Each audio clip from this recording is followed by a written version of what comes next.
got tough.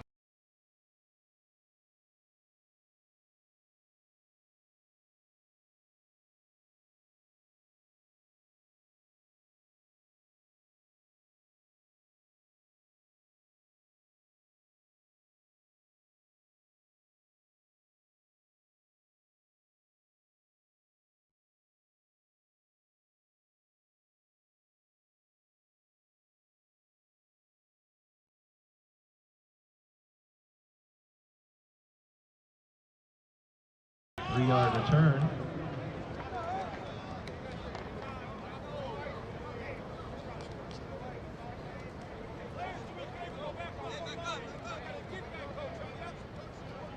Ball's placed down the 23-yard line. First and 10 Dons from their own 23.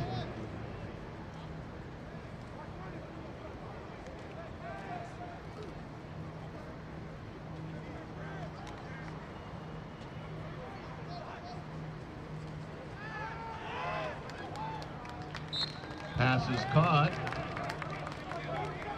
19 with reception. Josiah Washington.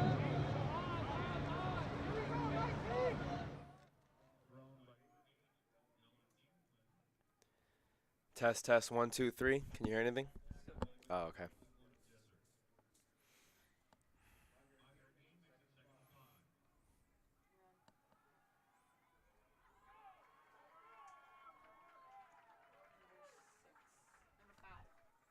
Still loading.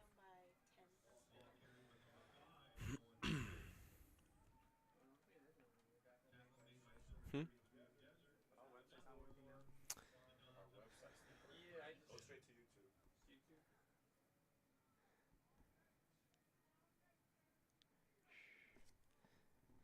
Because I know on the program it doesn't have the, usually has that audio input device, audio capture device.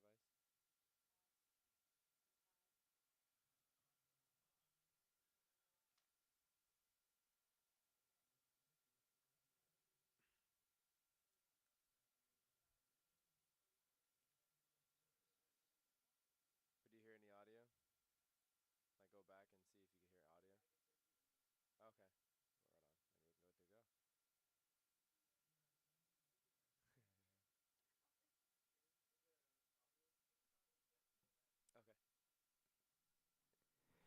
Okay. Welcome everybody to Eddie West Field. We have the last and final regular season game for both the Dons of Santa Ana College and the Roadrunners from College of the Desert. My name is Noah Alvarez. Currently have a 3rd and 7 coming up. Glad to be broadcasting here tonight. Thanks for tuning in. Wherever you may be tuning in from. It's still the first quarter here at Eddie West Field. 12:50 left on the clock as the Dons receive the opening kickoff. There was a fumble on the kickoff, however. They were able to recover. 3rd and 7. Dallin Eggman, the sophomore quarterback, rolls out to his right, and this ball was deflected. Pass was intended for his receiver, who was at the 46-yard line of College of the Desert, which would have been enough for a first down. However, the defender broke it up at the line of or beyond the line of scrimmage. Looks like Nicholas Guzman, the linebacker, was in coverage. And that'll force the Dons to punt the ball away.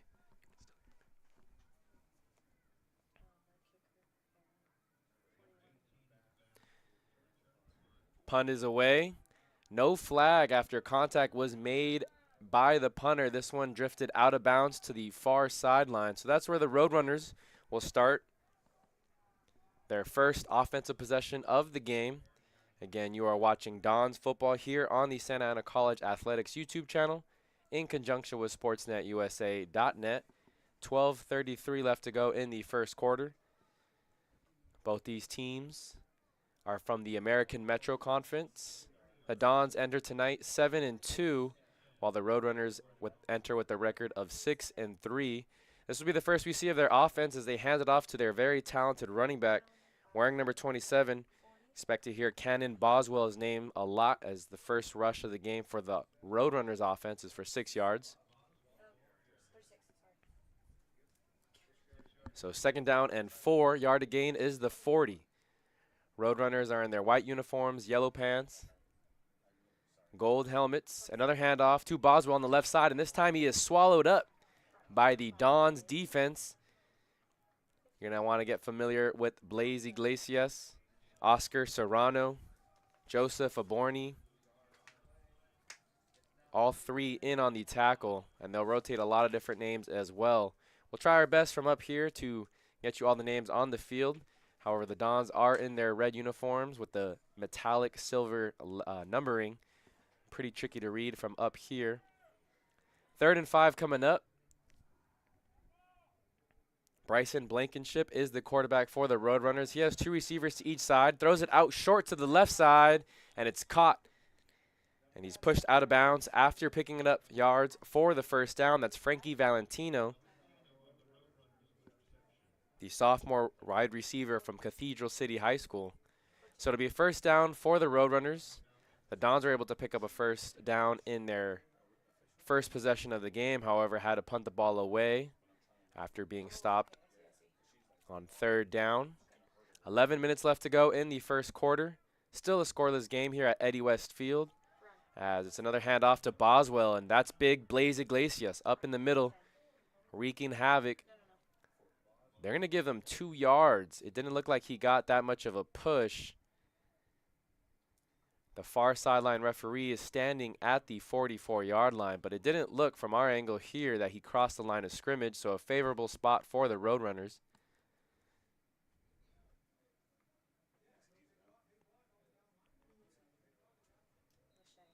As Boswell has to come off the field for 1 play because the referees did whistle it for an injury. 2nd down and 8 coming up. Bryson Blankenship is the quarterback for the Roadrunners offense. He's a sophomore from Monroe, Washington. He has 2 receivers to each side. Dons are going with 4 down linemen. It's a short pass over to the right side, and making the catch at about the 49 and being driven back is wide receiver Dylan Maldonado.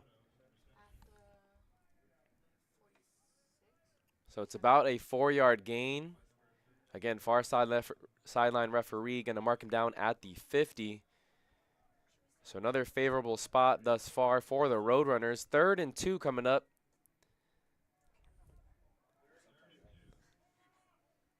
Three receivers flanked out to the left of Blankenship.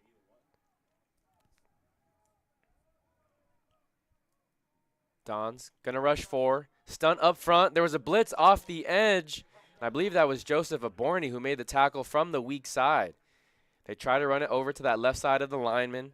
That was Elias Abdullah who got the handoff. But chasing him from the backside was actually Zamari Richardson.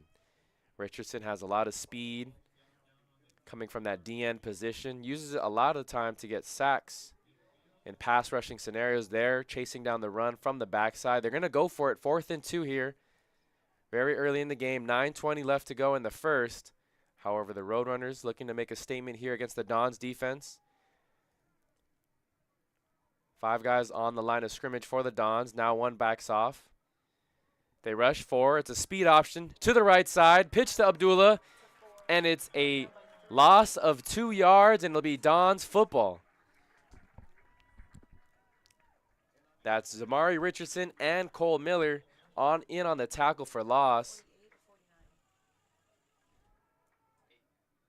And it'll be first down for the Dons offense. So it'll be the 2nd time we get to see them. As you see there, the players celebrating here on the Dons sideline. 9 minutes left exactly on the scoreboard here in the first quarter. You're watching Dons football here on the Santa Ana College Athletics YouTube channel in conjunction with SportsNetUSA.net. Thanks for tuning in wherever you may be tuning in from, as it'll be Dallin Eggman, the quarterback with 3 receivers over to the right. Ball on the left hash. It's a handoff to Owen Smith.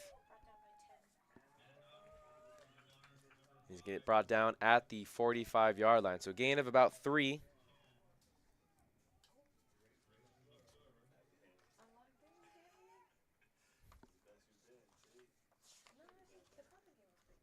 So 2nd down and 7 coming up for the Dons offense, led by sophomore quarterback Dallin Eggman. Went to Provo High School over in Utah. As he has 3 receivers over to his right. He drops back. There's some pressure, and he's going to flee out to his right. Throws it behind his receiver, Washington, and Washington makes the catch and is pushed out of bounds at the 32-yard line on the far side. Nice footwork there by Eggman in the pocket, feeling the pressure from his backside, stepped up, floated out to the right, and was able to hit his man in stride, a little behind him, but Washington was able to get his hands behind him and make the catch. On the field, you have Cannon King wearing number 7. He's on the near sideline. In the slot is Josiah Washington, the man who just caught the ball. And the third receiver here on the near side is Amari Hart wearing number 81. Eggman going to pump to Hart. Now trying to get it deep to King. King makes a spectacular catch over the defender, and it's a touchdown. The defensive back in coverage for the Roadrunners are saying that it's an incomplete pass, but as it stands now, it's a touchdown from Eggman to King, the sophomore-to-sophomore connection.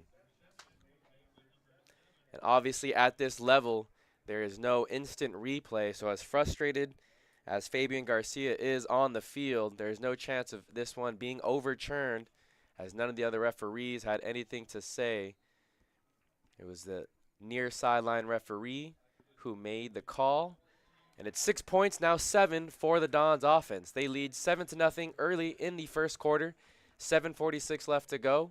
A reminder, you are watching Dons football here on the Santa Ana College Athletics YouTube channel in conjunction with SportsNetUSA.net.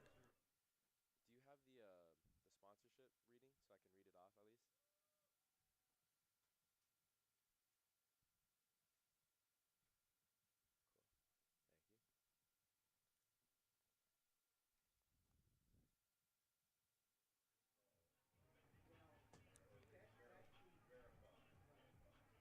It was a warm November afternoon day here. However, the temperatures have cooled. The sun has set. I want to say thank you for tuning in to the broadcast. It's the regular season finale here for the Dons. And we also want to say thank you to our new media sponsor, Cal Empire Engineering. Cal Empire has been one of the biggest supporters of Santa Ana College athletics for the last few years. They are a leader in all facets of underground construction, including horizontal directional drilling solutions. For more information, please visit calempire.com. So the Roadrunners will start this next possession here at the 32-yard line. They're heading from left to right. In case you missed it, the Dons are leading 7-0 after what was maybe a questionable call if you're a Roadrunner fan. It was a throw from Eggman to King in the near sideline of the end zone, left side. King went up and made a great catch. Eggman probably wanted to put a couple more yards on that ball, so King was closer to the sideline when he catches it. However, he made the catch, and this one is a big run for Boswell. Boswell is going to get chased down, but not before he crosses the 35-yard line for the Roadrunners. Big hole over on the right side of the Dons defense. But just to finish the thought, as King went up for the catch, he came down, hit the ground hard, and the man in coverage was Fabian Garcia, the corner, as they're going to actually mark him down at the 34. But Fabian Garcia was pleading to the referee that he did not catch that ball, and the ball did squirt out rather quickly, but the near sideline referee gave him the touchdown signal. No referee argued the call, and so we have a 7-0 game as they hand it off to Abdullah up the middle. He keeps his feet moving. He bounces out to the left, and that's a very important tackle there by the safety. I believe that's number 25, Gabriel Magana, one of the sophomores who led the team in tackling last year. A couple key sophomores at key positions for this Dons defense. 2nd down and 4 coming up for the Roadrunners. Ball currently at the 29-yard line as Blankenship looks over to the sideline for the play call. You see a lot of this at the college level. Teams using hand signs or different versions of signs as they try and go no huddle and speed up the defense, as this is a throw over to the far sideline, and there is going to be a late flag that comes. Usually that's in the vicinity of either holding or defensive pass interference. The corner here on the near sideline trying to look for his number. That's 12, Elijah Sadler.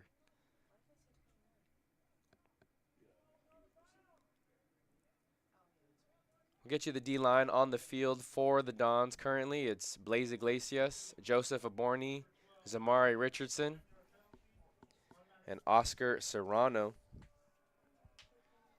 Both Serrano and Iglesias are in the inside. Elijah Sadler, the near side corner. Evan Palladay, the near side safety. Gabriel Magana, the far side safety. And we'll get you the rest once we are able to sort out these numbers. Ball on the left hash on the 19-yard line. It's a hot handoff up the middle to the running back, and he's able to walk in for a touchdown. Cannon Boswell has been one of the leaders, not only in the American Metro Conference in rushing, and one of the top running backs in the state. And he's showing everyone why early in this game as he's able to punch it in for 6. It's a 19-yard rushing touchdown for the running back. It'll be Dylan Armendez kicking the PAT for the Roadrunners. And the kick is good. So with 6:10 left to go in the first, the Roadrunners respawn. Things are all tied up at 7 apiece here on the Santa Ana College Athletics YouTube channel. Again, thanks for tuning in wherever you may be tuning in from. It's the regular season finale as both these teams will fight for what could be home field advantage in the bowl game. Obviously, nothing's for certain. However, there are 2 bowl games in American Conference play, and Chaffee and Pasadena City College are the 2 teams that locked up the spot for the championship game.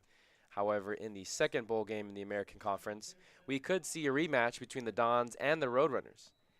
That would obviously be the weekend of Thanksgiving. Nothing for sure. However, it's all predictions at this point. Both these teams beat the second place team in the other American Conference. That was Glendale College. The Dons beat the Vaqueros 17-7 back in September as Malachi Pierce hurdles a defender and gets all the way down to the 38. Nice athleticism there by the freshman from Edison High School. So again, we'll see this Dons offense. They were able to move the ball rather methodically in this last drive.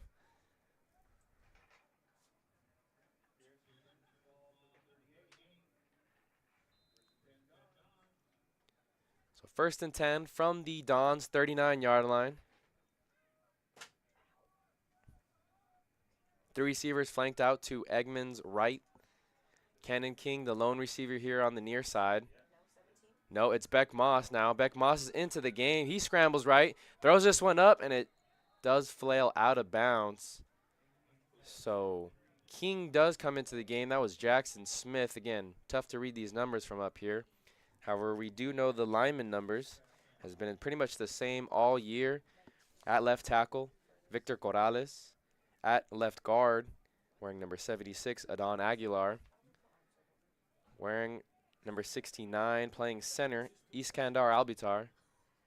Right guard, John Fonseca, and right tackle, Levi Benuelos. The only sophomore, as this was be a free play. Beck Moss is going to check it up the middle, and Washington beats the safety. Couldn't beat the linebacker as he hawks him down at the 19. I believe that's Amari Hart, wearing number 81, who makes the catch and the run. He was tracked down by Grayson LaFleur, a talented linebacker, sophomore from Snohomish, Washington. He leads the team in tackles with 72 now on the season.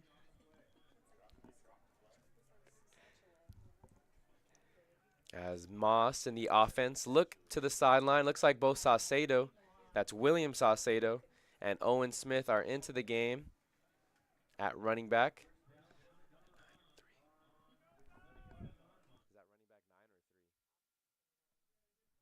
9 and 5 in the backfield.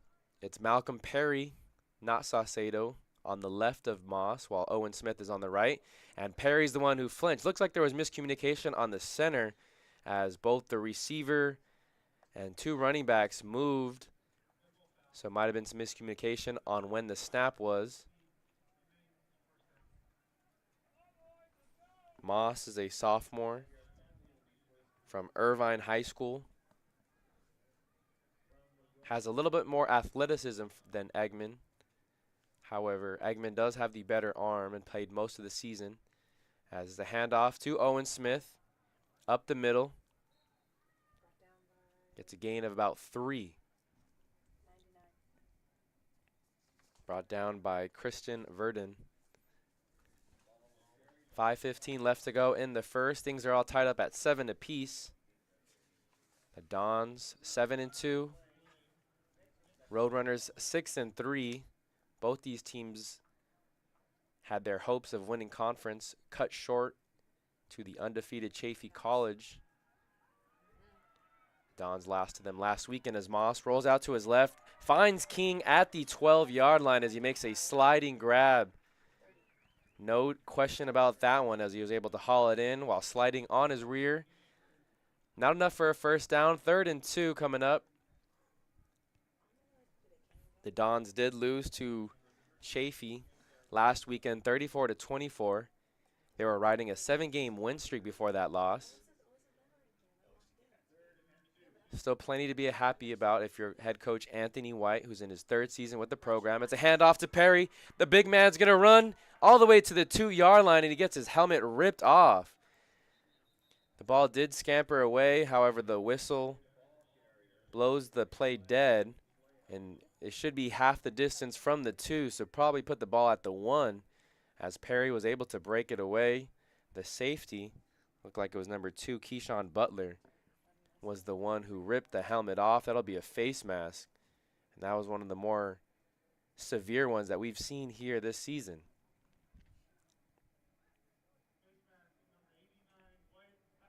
It's actually on number 89. I thought it was one of the defensive backs. Maybe the referee got confused on who ripped the helmet off. That 89 would be Callum Armstrong.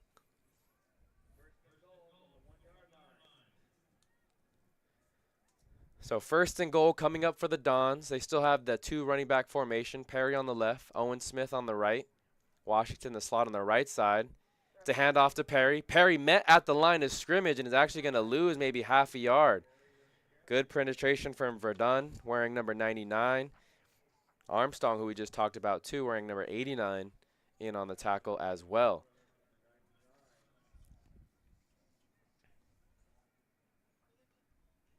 Still haven't seen William Saucedo, talented freshman running back for the Dons offense this season. He leads the team with 570 rushing yards on the ground. There's another handoff to Perry, this time to the right side. He is met at the goal line, and the near sideline referee is going to mark him in for a touchdown. So as it stands, Perry punches it in for 6, and the Dons currently have a 13-7 lead over the Roadrunners. On paper coming into this game, both these teams seemed very evenly matched. Both offenses are actually very similar if you look at the statistics. As it'll be Hotchkiss, Aaron Hotchkiss, in to attempt the point after. It is up and good. So 14-7 is the score, 3:22 left to go. And as I was saying, both these teams very similar on offense. The Dons averaging 38 points per game, Roadrunners averaging 39. The Dons are averaging 390 yards of offense total per game, while the Roadrunners are averaging 445. So a little bit more in favor of College of the Desert there. But both these teams like to run the ball. The Dons average 156 yards on the ground, while the Desert is averaging 190. But I would argue the biggest difference that I noticed on paper is the Dons' defense, allowing only 16 points per game, while the Roadrunners have allowed 35 on the season, so nearly double what the Dons allow per game. The Dons are also really great at creating turnovers. They forced 32 turnovers on the season. Their 16 points allowed per game currently ranks 9th in the 3C2A, as Hotchkiss has his ball on the 35, ready to kick it deep. It's Boswell to return. He takes it at about the 11-yard line. Goes to the left side and is brought down at the 32. Nice return there for the Roadrunners.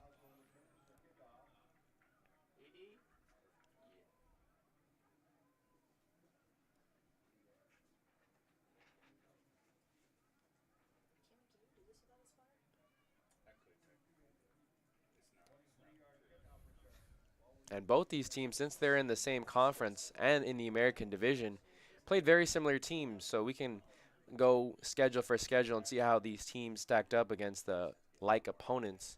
Gives you a good idea of how these teams will fare off of each other, but very even on paper. It's now 1st and 10 for the Roadrunners. Blankenship looks left, throws left, and that's the intended receiver Valentino, who had a step on Magana. Nice job there of Magana to press him out of bounds and give Blankenship a tight window to throw to over on that sideline.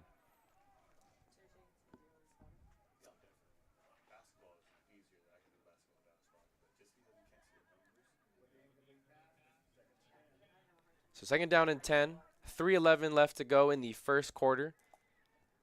It's the Dons' regular season finale here as they look to finish the season 8-2. As Abdullah takes the handoff, falls at about the 36-yard line, gain of about 2.5. It'll set up 3rd and long, which is something the Dons have done really well all season. They're a team that likes to rush after the passer. Zamari Richardson actually is tied for the lead in the 3C2A with 10.5 sacks on the season. He's over there on the far side. Look for him to get an explosive jump as Blankenship rolls out to his side, gets past Richardson and throws this one out of bounds for his receiver, who does make a great catch. However, he was a couple steps out of bounds. No chance of hauling that one in, and it'll bring up 4th down. Looks like Pierce will walk out to his own 30 to return this one for the Dons as they make some substitutions for the special teams play. It'll be Mauricio Lopez, the sophomore from Laredo, Texas, to punt this ball away. Good snap. Pressure from up the middle. However, he gets a great booming punt as this one bounces at the 15, rolls all the way down to the 2-yard line. You could tell the Roadrunners have practiced that plenty of times, as there was about 3 Roadrunner players down there waiting for the ball to keep rolling all the way until it stopped its momentum. So tough field position for the Dons. However, there is a flag sitting at the 26-yard line. And they're pointing it as a flag towards the Roadrunners, so that would be huge, as the Dons would have a little bit more breathing room.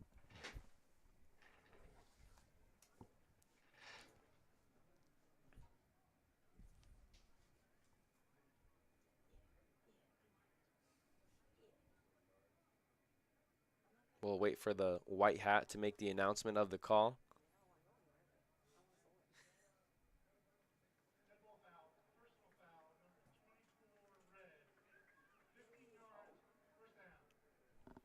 He said red, but I think he meant white, as the foul is on College of the Desert. Ball now placed at the 17.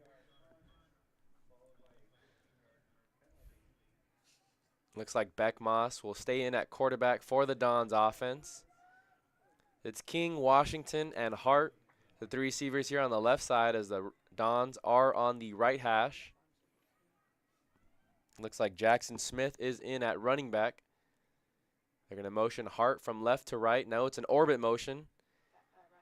And Smith takes the handoff off the right side. A lot of space over there, and he swung down finally at the 35. But that was a gain of about 17 as he burst once he took the handoff and found the lane he wanted to run through. It's a 1st down for the Dons. Again, both these teams, very prolific run games on the season. Dons are averaging 155 yards on the ground per game, 4.5 yards per rush. And that sets up play action for later in the game, as this is a nice ball thrown over to Pierce. However, not enough room for Pierce to go and get that one.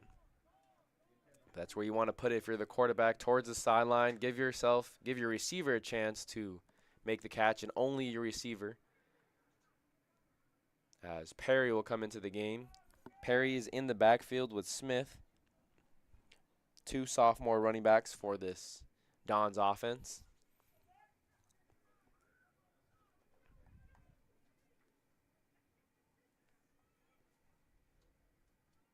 Second down and 10 coming up. As the handoff to Smith once again. Breaks through the first tackle, weaves through the middle, keeps the feet churning as he's met at the 47. And it took a few Roadrunner defenders to bring him down. Tough running here by the sophomore from El Dorado High School. 1:30 left to go in the first. And the Dons have successfully moved the ball up and down on this Roadrunner defense. Their first possession was the only time they had to punt the ball away. They currently have a 14-7 lead over the Roadrunners, if you're just tuning in.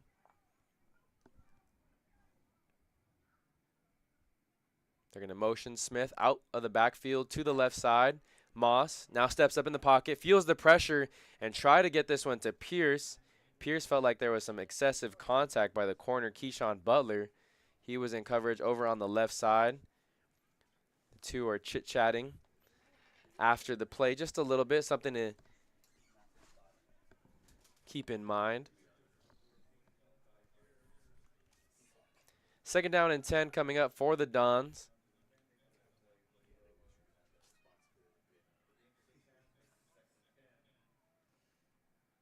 Moss on the season only attempted 30 passes coming into this game. As this is another handoff to Smith, who fights to the 49-yard line of the Roadrunners. So gain of about 3.5. It'll be 3rd and long coming up for the Dons. As I mentioned, Moss has played in 6 games. Entering tonight's game was 19 of 30, 19 completions to 30 attempts. Had thrown 5 touchdowns and for 228 yards through the air in limited snaps. As Moss looks to the sideline now. 3 receivers over to the left. It's King, Washington, and Hart. Pierce, the lone receiver, on the right. Jackson Smith, the deep back, as he stays in and blocks. Moss now picks up his feet, goes to the right, and nearly throws an interception, as it was Butler who undercut Pierce. I believe because Moss was running, he wasn't able to get enough arm on that ball. Moss looked to the left. It looked like the play was designed to go over to that left side, but good coverage there by the Roadrunners defense, and they force a 3 and out.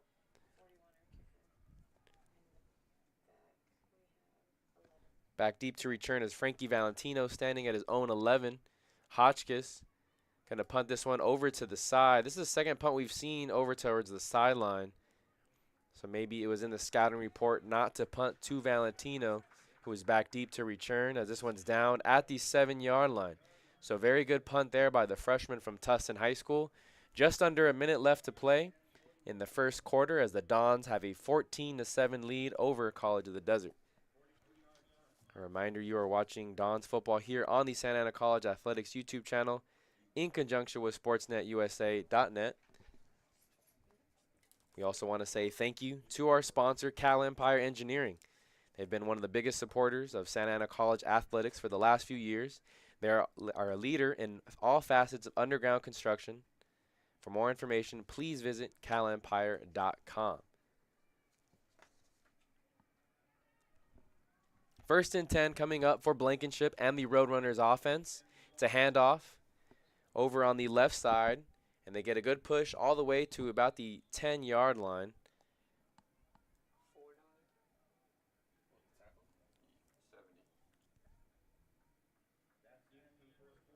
As the clock was running, and that'll be the end of the first quarter. Some fireworks early, as both teams were able to score in 2 of their first 4 possessions. The Dons scored on a Cannon King touchdown. It was a nice throw from Dallin Eggman. Maybe a questionable call as to whether it was a touchdown or not. However, can't go back and change it. That gave him a 7-0 lead. Then Boswell punched it in from 19 yards out to tie things up at 7-7. And then the Dons were able to get really good field position and Malcolm Perry punched it in on a 2-yard touchdown run. That's how we have the score as we have it. 14-7 as we get ready for the second quarter. Dons are 7-2, looking to advance to 8-2, while the Roadrunners are 6-3. As I mentioned, both these teams, it's not for sure. However, there's a good chance these two teams could meet in a bowl game in 2 weekends, as both these teams did beat Glendale College during the season. Glendale is the second place team, or what is supposed to finish as the second place team in the other American Conference. And so while Chaffee and Pasadena City will play for the American Championship, there is a second bowl game, as there is a new quarterback for the Roadrunners. That's Devontae Armstrong. The sophomore hands it off to Abdullah, who has a big hole on the right side, and he falls down at the 22. Good burst of speed there by Abdullah, the sophomore running back from Westchester High School. So both teams using both quarterbacks in this final regular season game of the year. Armstrong is a 6-foot sophomore from North Las Vegas, Nevada.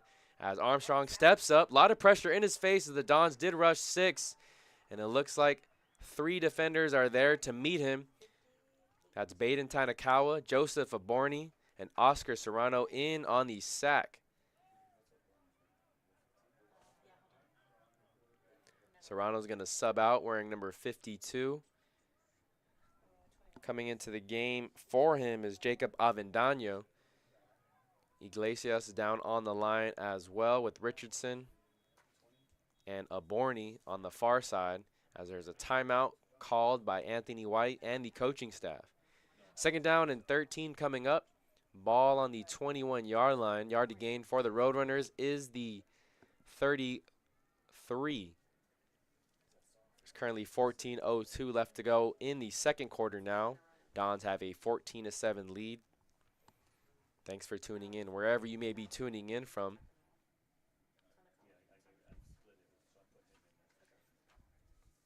For head coach Anthony White, a lot of things to like about this season and how it went. They started with a loss to Pasadena City College on the road opening weekend. That was a game in which they turned the ball over 4 different times. And so that really put themselves behind the 8 ball as they lost to Pasadena City 55-35. However, they went on a 7-game winning streak, beating the likes of LA Southwest, Glendale College, Santa Monica here at home, LA Valley here at home, and Victor Valley on the road, Compton here at home, West LA on the road, before they fell to Chaffee College last weekend by a score of 34-24. However, as I mentioned earlier and throughout the broadcast, there's a good chance they will compete in postseason play. The first time they have been in the postseason since 2021. This is a deep throw from Armstrong, and this one nearly intercepted by the corner in coverage.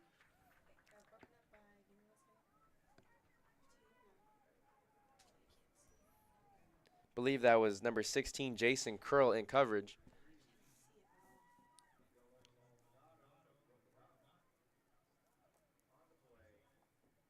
So 3rd and long coming up for the Roadrunners, and this spells trouble if you're facing the Dons defense. They really get after the quarterback well, as you see a couple linebackers dancing. They only rush 4. Armstrong has to make a throw with pressure in his face, and it is wide of his target. The intended receiver was Frankie Valentino, who was running over the middle, but that throw was about 7 yards behind and about 10 yards over his head. The Dons only rushed 4, however, they did a stunt up front as Iglesias went right and the linebacker looped around him and went left. Forces the Roadrunners to punt the ball away. Standing at his own 9-yard line, so they have to be careful, is Mauricio Lopez. Back deep to return, standing at his own 45, is Pierce. No, that's Farmer. No, it is Amari Hart, who takes this one and gets swung down hard at the 49-yard line. 13:40 left to go here in the second quarter. Dons have a 14-7 lead here on the Santa Ana College Athletics YouTube channel in conjunction with SportsNetUSA.net.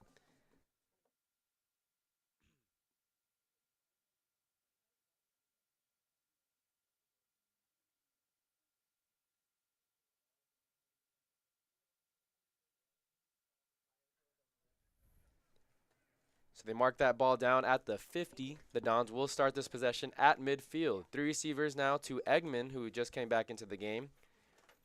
3 receivers to the left of Eggman. Eggman dancing around in the pocket, not necessarily anyone threatening him, and now he runs into 3 defenders. However, he does fall down at the 49, so it's a gain of 1. There wasn't a whole ton of pressure in Eggman's face, however, the receivers were well covered down the field by the Roadrunners secondary. Pierce is in on the game on the near sideline. It's Hart, Washington, and King, the 3 receivers, over to the left. Edmond going to hand this one off to Saucedo, who falls forward to the 46-yard line, gain of about 3. That's Owen Smith, wearing number 5. 5 and 6 look very similar. We haven't seen Saucedo in this game thus far. Yeah, he's the leading rusher for this Dons offense. Maybe faced an injury last weekend against Chaffey College. 3rd and about 7. Yard to gain is the 40-yard line. Put a receiver in motion as Eggman now looks over to the left. That's Jackson Smith over in the open field, makes the linebacker miss, and keeps the feet churning before he's brought down at the 31. Nice pitch and catch there as they ran a mesh concept to clear it out. Got the running back one-on-one with the linebacker Jermaine Stewart Jr., and Jackson Smith is going to win that battle every time. So 1st and 10, ball now at the 31 for the Dons. Trying to go hard count. Now they'll look to the sideline. Eggman with Owen Smith and Jackson Smith into the game.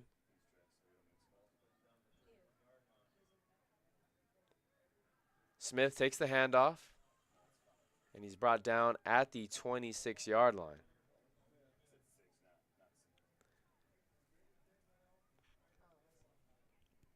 Second down coming up for the Dons offense.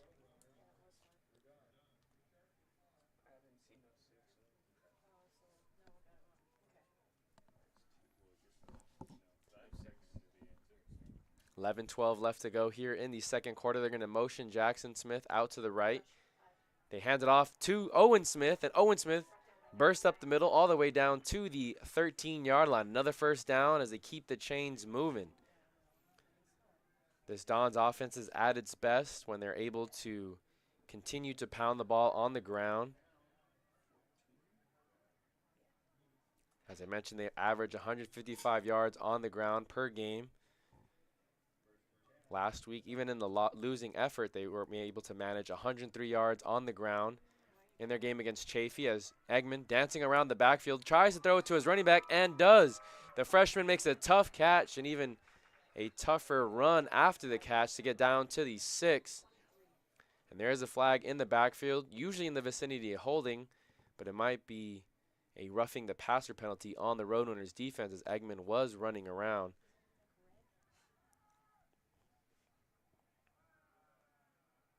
And so it will be against the Dons as they will back this ball up.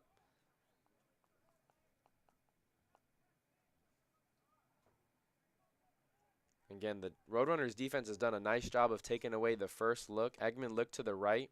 No one was open. He started scrambling out to his left and circled back. He was able to find his running back in the flats.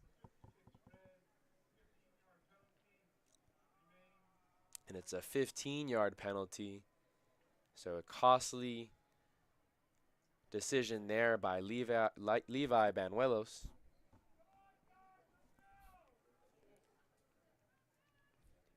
He's the only sophomore returner on this offensive line for the Dons. He was second team All-Metro Conference last season. A season in which the Dons only finished 5-5. They missed the postseason. However, they're in a good position to get back to the postseason for the first time since 2021. If they do, that'll be the second time that Anthony White has led this team to the postseason.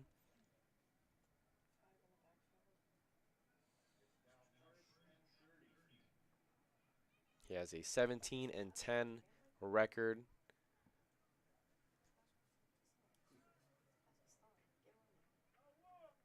Sorry, 17-11 record as the head of the program here at Santa Ana College.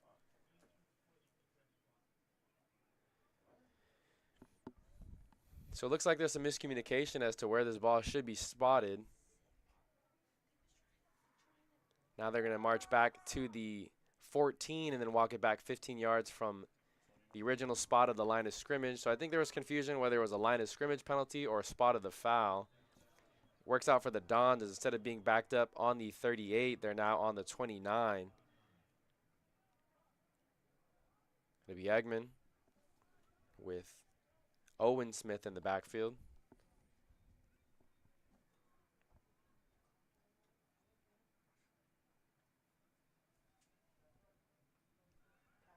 Drops back, looks left. He has his receiver open. That's King over on the left side, and he makes a fantastic over-the-shoulder catch for a touchdown. It looked like that safety was closing in, but Eggman just put enough juice on that ball for King to catch it over there on the far side. Nice job there for him to ball track it too, as he was running with his head turned to over his right shoulder and flipped his head over to the left to make that catch towards the sideline. Was able to get a foot inbounds, and just like that, the Dons have pushed their lead to 2 scores. So after the PAT by Hotchkiss, is now 21-7 here in the second quarter. A reminder, you are watching Dons football here on the Santa Ana College Athletics YouTube channel in conjunction with SportsNetUSA.net. Dons are off to a hot start, and it's been a relatively fun season here as it is the regular season finale.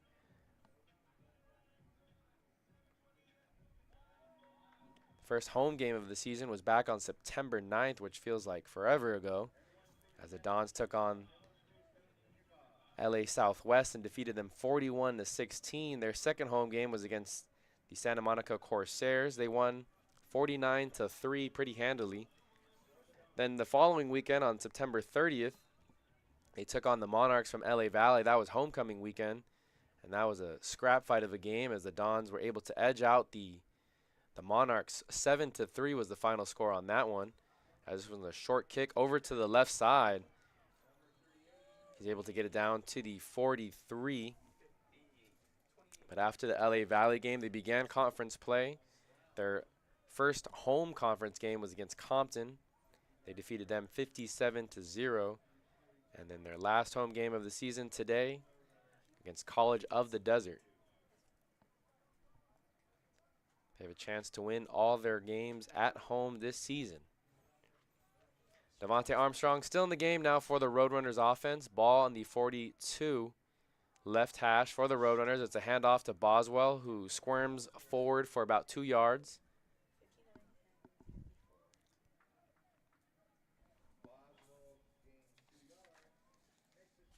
As Andrew Martinez and Edward Castro in on the tackle.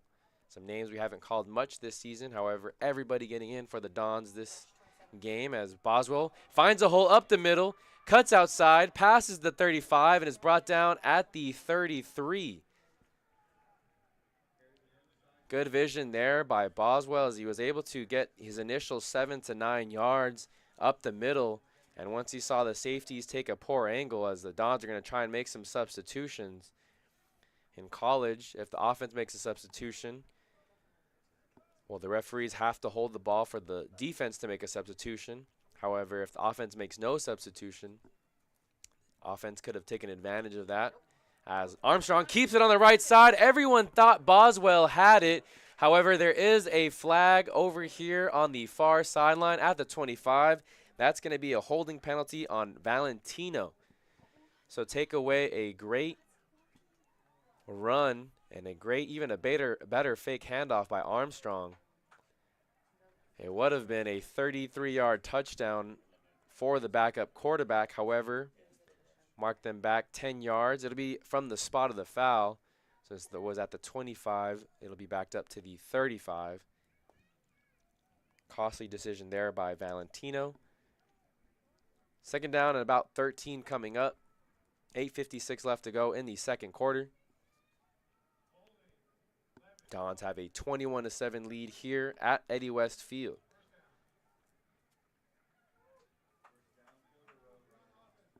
Armstrong with Boswell in the backfield. 4 down linemen for the Dons. It's a handoff to Boswell this time. And he gets to about the original line of scrimmage at the 32. Richardson in on the tackle. Richardson's in the game with Blaze Iglesias and Jacob Avendano. Looks like they're going to go 3 down linemen now. Baden Tanakawa and Cole Miller are the 2 linebackers in the middle of the field.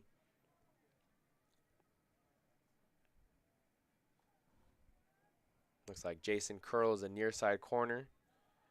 As Armstrong going to take it on a quarterback keeper and gets about 5 yards there as he's brought down at the 27. Aborni now going to check into the game for the Dons. And also checking in is Ethan Arona. Both him and Cole Miller have been been very active for this Dons defense, leading the teams in tackles as Armstrong is able to handle the high snap. However, it's a broken play as there is a fumble now. The far side left referee marked a fumble. And I believe because the ball did squirm away, be a loss of about 2. So 4th down and about 5. Looks like a timeout is called on the field by the Roadrunners. 7:28 left to go in the second quarter. You're watching Dons football here on the Santa Ana College Athletics YouTube channel in conjunction with SportsNetUSA.net. As I mentioned, both these teams could be playing each other in 2 weekends, as they're both in good position to be in that second place, or not, I wouldn't say second place, but that other American Conference Bowl. As both these teams did beat Glendale College during the season, they're the second place team in the other American Conference. And so essentially the winner here of this game would probably host the bowl game as well. The last time the Dons played in a bowl was back in 2021. They fell short to Pasadena City College, the team that they opened up the season against this year. But head coach Anthony White looking for his 20th win as head of the Santa Ana Dons program.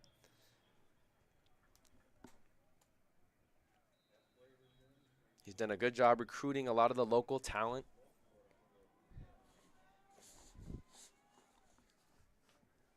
As it's Armstrong in at quarterback. 4th and 7 coming up. He's going to roll to his left. A lot of pressure in his face. Has to try and make a few defenders miss, and he's not going to make Iglesias miss. As Richardson was in on the pressure as well. But that's the 8th sack now for Iglesias on the season, as the reigning Metro Conference Defensive Player of the Year comes up with a huge stop on 4th down.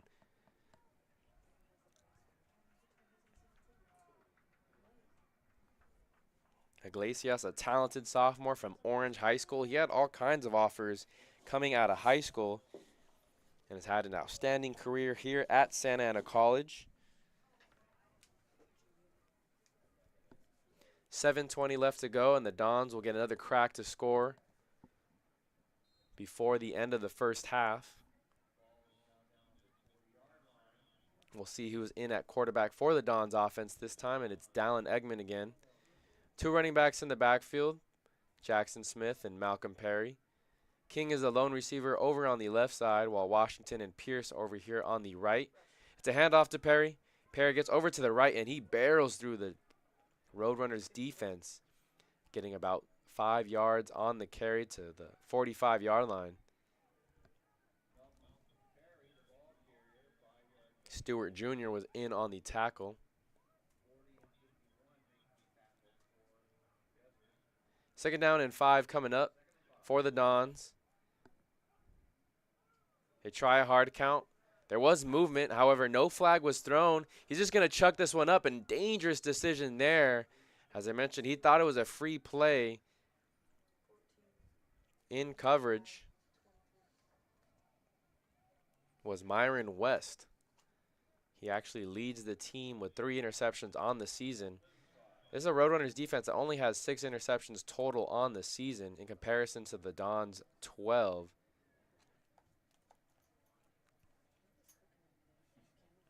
It's a lot more opportunistic defense here, coached by Anthony White. He also serves as the defensive coordinator. As the Dons are going to call timeout, think things over on this 3rd and 5. A reminder, you are watching Dons football here on the Santa Ana College Athletics YouTube channel in conjunction with sportsnetusa.net. You see it on the scoreboard. 6:44 left to go in the 2nd quarter.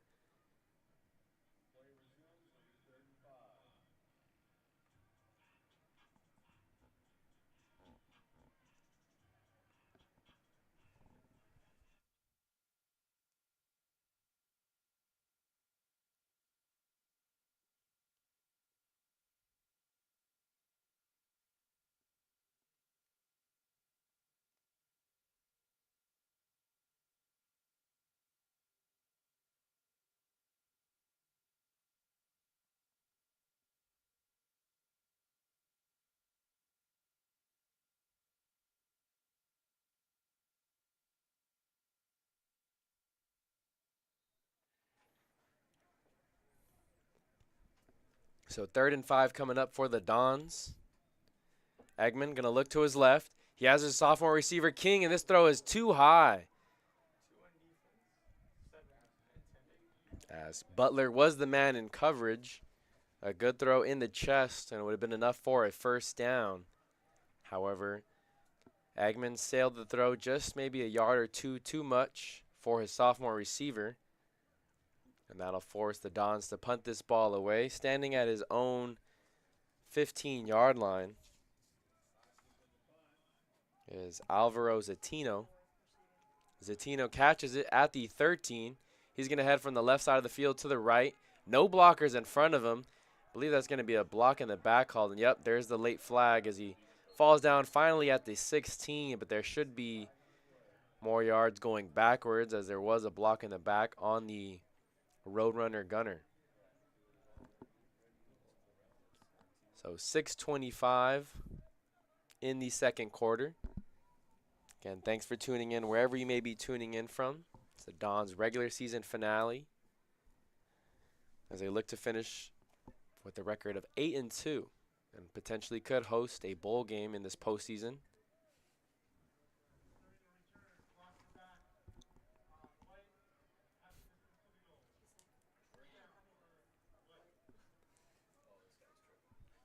So it's a block in the back penalty. It'll be half the distance to the goal, so ball will be placed down at the 8-yard line. Penalty on 23.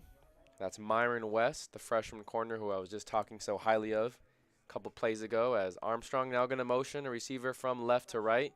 He hands it off to Abdullah. Abdullah maybe gets about a yard or 2 before a lot of that interior lineman. That's Iglesias again in on the tackle. Also in on the stop was Andrew Martinez wearing number 54. He's a freshman linebacker from Esperanza.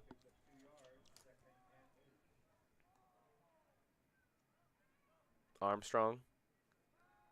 Dons are going to rush 5. Pressure again in his face, and he's brought down at the 6. Is that Iglesias again? And it is.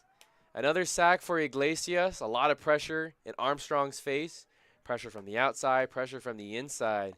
And Iglesias was the man who brought him down. As Serrano's going to sub out, they'll go 3 down linemen here on this 3rd and long. Expect the Dons to bring some pressure. No, they're going to go 4 down linemen. Avendaño is now in a defensive tackle.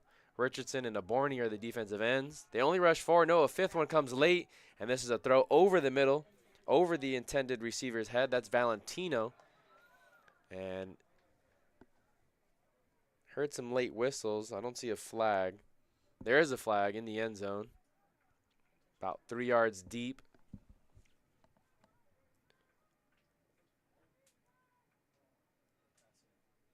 It's a personal foul call. It's potentially roughing the passer on the Dons' defensive pass rushers. Maybe it was Iglesias. He was chirping to the quarterback late. He was pretty hyped to play the Roadrunners before the game. Some very explicit words to say to him. As it'll be a first down now for the Roadrunners. They move it to the 22.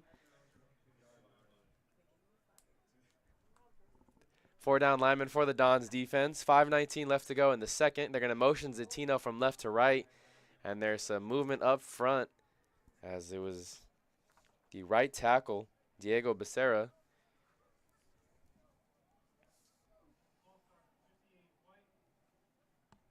He's the right tackle. At right guard is Hamo Sega.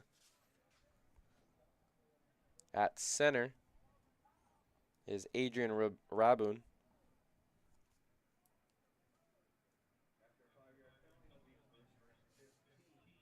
So 1st and 15 coming up for the Roadrunners.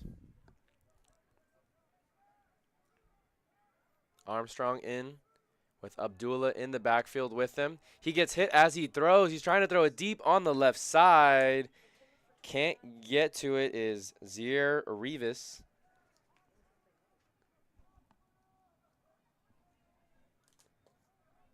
There's a few receivers we've already seen play for the Roadrunners that don't typically play this season. Haven't logged a lot of stats. However, getting some playing time here in the regular season finale. It was Richardson here on the near side that was applying pressure. He was able to beat the left tackle, Randy Robinson, off the ball. Dons rush forward. There's a handoff to Abdullah. Abdullah scoots over to the right side and is brought down at the 26. So good gain there to make this 3rd and manageable. Still a 3rd and long. Still an opportunity for the Dons to call up a blitz package. Let's see what Anthony White decides to do here. 3rd and 6. 4:50 left to go in the second. Fake handoff to Armstrong. No one was counting for the quarterback to keep it. And he's brought down at the 33.5. That'll be enough for a first down. The Dons defense does play fast, but a little bit out of control, and no one took account of the quarterback on that zone read look substitution as Keegan Holiday comes in at right guard for the Roadrunners. Looked like the starter was injured as Armstrong going to air it out deep for his receiver. And again, another nice job by the corner. He was able to ride him out towards the sideline, so not much room for Armstrong to make a good throw over there on the far side. I'm going to assume that's Elijah Sadler over there on the left side as Jackson Curl.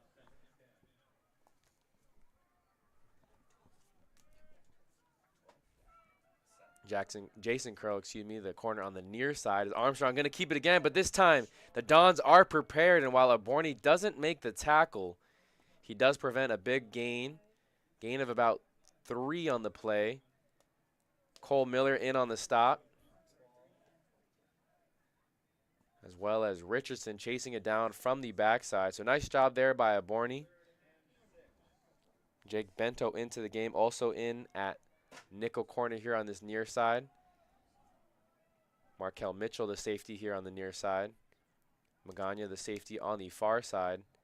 Palladay up pressing in coverage, and there's going to be a false start penalty on the Roadrunners offense. So 3:42 left in the second.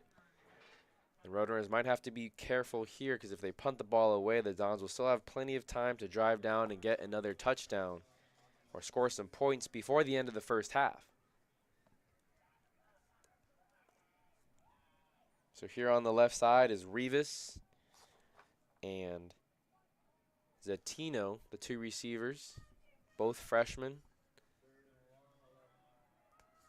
Over on the slot on the right side is Valentino. We've seen Armstrong target him a lot, but he won't be able to this time as Richardson comes in with another sack. That's his 12th on the season. And he will be brought down at the 21-yard line. Pressure all up in Armstrong's face. Had no chance but to take the sack, and the Roadrunners will be forced to punt this ball away. And with 3:13 left to go, in the second quarter.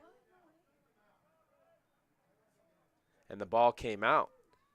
So the ball came out. The Dons won't have to receive this one on a punt. It's 1st and 10 for the Dons. A little bit of confusion there as the Roadrunners didn't have everybody out that they wanted to on defense. And so the College of the Desert will take a timeout.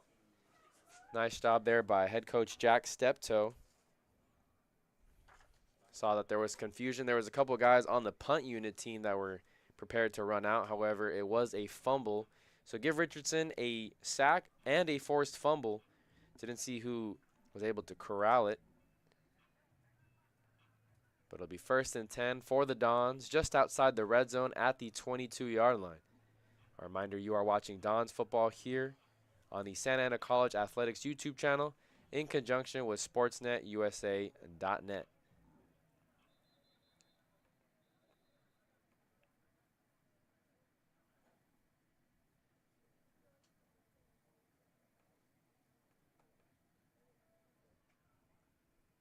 So both teams break their huddles.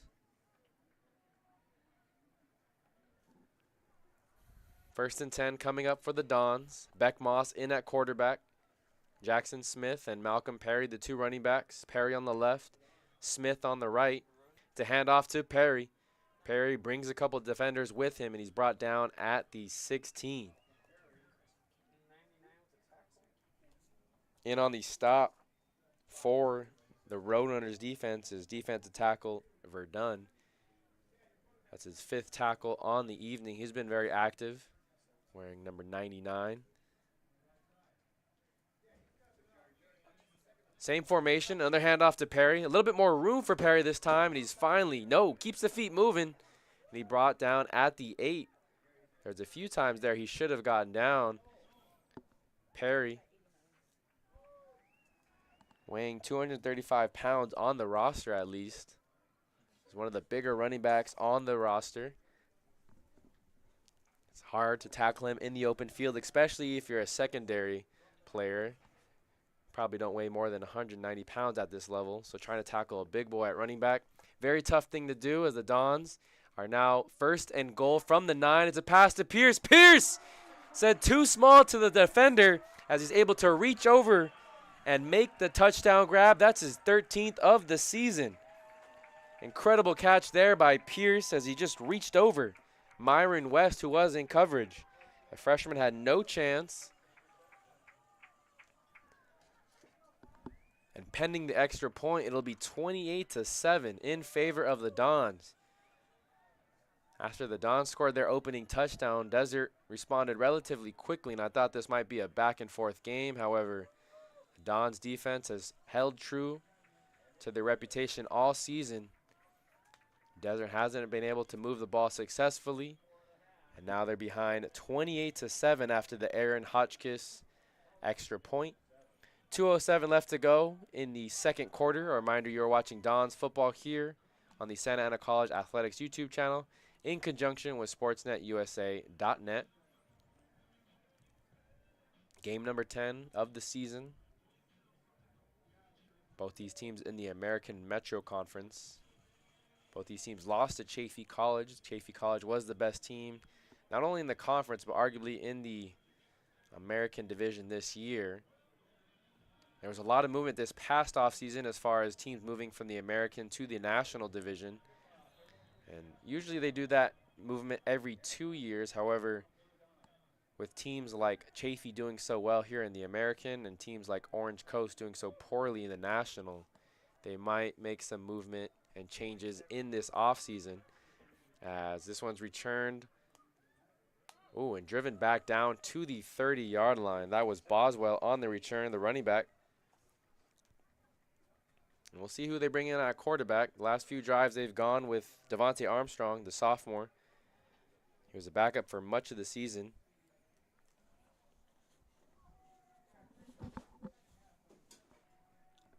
Two minutes exactly on the scoreboard. Ball will be placed at the 33, so forward progress stopped them a little bit sooner. As the referee calls time to help get the chains situated here over there on the far side. Richardson in the game. He's on the near side at defensive end. Once we see the numbers for the other players, we'll get you those. Joseph Aborni over on the far side defensive end. Armstrong going to hand it off to Boswell. Big hole on the right side as he gets all the way over to the right hash. And he's brought down at the 41, gain of about 8. Every time Boswell gets a handoff, it seems like the holes or the running lanes are much bigger than they are when Abdullah's in the game. Armstrong hands it off to Boswell again, up the middle this time, and he gets enough for a first down as he's brought down at the 47.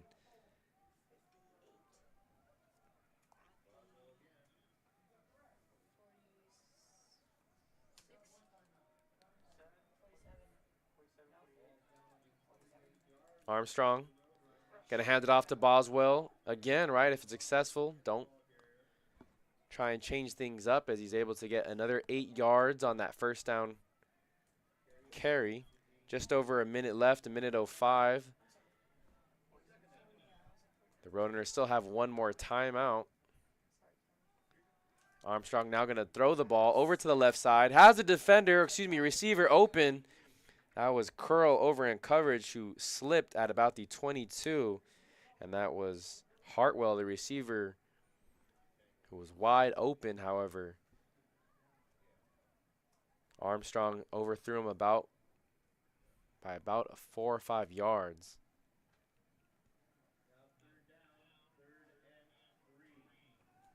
So 3rd and 3 coming up for Armstrong. One of the more manageable third downs that they've had in the first half.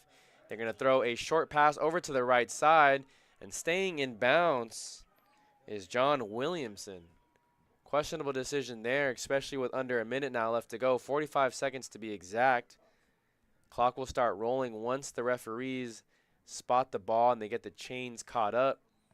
Armstrong and the offense already ready to go. Clock should have been rolling. However, pressure already in Armstrong's face. He does evade it. Now going to run over on the left side. He's chased from behind. That was Richardson who forced the fumble. However, no one for the Dons was able to recover it. 30 seconds and ticking. Ball currently at the 38-yard line. And now the Roadrunners are going to call a timeout.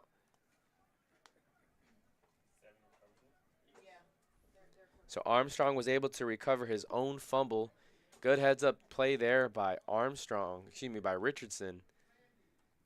He noticed that the quarterback wasn't taking care of the ball. Saw that as an opportunity to rip the ball out. Just no one around the play to scoop the ball up and recover it for the Dons. 26 seconds left in the second quarter. Dons are looking to make another defensive stand to end this first half.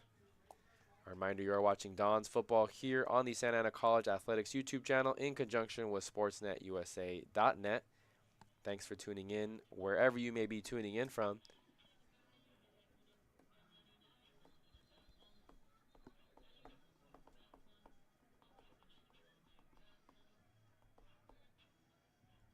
So it looks like Richardson will stay in the game along with Joseph Aborni and Blaze Iglesias. They're going to go 3 down linemen. Cole Miller and Ethan Arona are the 2 linebackers. Ivan Palladay, Jason Curl, and Gabriel Magana are the defensive backs here on the near side, while Markel Mitchell, Jake Bento, and Elijah Sadler are the 3 defensive backs over on the right side. Armstrong going to try and set up a screen, but nothing going on as Iglesias was hawking down Boswell from the right side of the defensive line. So 3rd and long coming up. Clock does stop at 22 seconds. Let's see what the Roadrunners offense draws up here. 2 receivers to each side of the formation. Keep an eye on number 11. He's the go-to guy, Valentino, wearing number 11. As there's pressure already in Armstrong's face, he has to step up in the pocket, somehow spins out of all those tackles, and is brought down at the 35. We're seeing a true escape artist here by Armstrong. Don't know if they're going to have enough time to 4, 3, 2-1. They do get the snap off, so they'll have one more play before the end of the half. Armstrong chucks it deep to Valentino, and he makes the catch, tiptoes into the end zone, and that is 6. Unbelievable defense there by the Dons, as you would assume that both the secondary players and everybody else would be on the same page, keep everything in front. However, it was only Sadler in coverage on Valentino. Sadler looks like he just mistimed the jump. And Valentino was able to snag it from the air. He was really close to the sideline, too. Caught it at about the 3. He did a nice job of tiptoeing into the end zone. So the Roadrunners do end the first half on a high note. And after the point after by Armendariz, it is now a 28-14 game. A reminder, you're watching Don's football here on the Santa Ana College Athletics YouTube channel in conjunction with SportsNetUSA.net. About 20 minutes left in halftime. About the 15-minute mark, we'll come back with some stats and some scores around the 3C2A. So we'll be right back.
especially, I mean, I know I would have that week off, so that wouldn't, if you guys hosted, I could do that.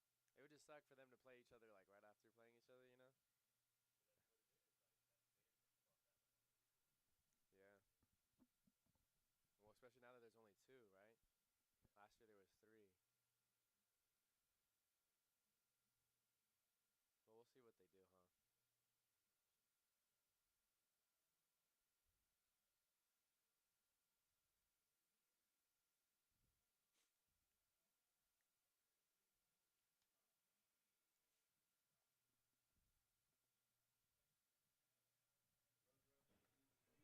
Welcome back to Eddie West Field. 15 minutes on the scoreboard officially as we're just about ready for second half of play. In case you missed the first half, Dons have a 28-14 lead. Scoring started as Dallin Eggman was able to connect to Cannon King on a 39-yard touchdown pass over here on the near sideline. We got a pretty good view of that one. That made it 7-0, but the Roadrunners responded relatively quickly as Hotchkiss pooches this short to the near side, caught it at the 26, and pushed out of bounds at the 36, a gain of about 10 on the return. But it was Boswell, the starting running back and leading rusher for the Roadrunners offense this season, that tied things up after a 19-yard touchdown run that made things 7 apiece early in the first quarter. The Dons then responded and got the ball down to the 1-yard line and punched it in with Malcolm Perry. The big back made it 14-7. And then the Dons were really able to put it on as Malachi Pierce had an impressive touchdown catch. No, excuse me, that was Cannon King had another impressive touchdown catch in the far corner. Made things 21-7 as Blankenship going to hand this off to Boswell. No gain on the play as the Dons did a much better job of containing their lanes there on that run. And then it was Malachi Pierce's impressive catch here on the near sideline that made things 28-7. And in the final minute of the first half, the Roadrunners were able to drive down. Armstrong connected with wide receiver Frankie Valentino on a 36-yard touchdown at the final seconds as Blankenship is sacked by none other than Blaze Iglesias. That's sack number 3 on the evening. I believe that's sack number 8, maybe 8.5 on the year. Could be 9. So 3rd and 11 coming up for the Roadrunners offense. Again, thanks for tuning in wherever you may be tuning in from.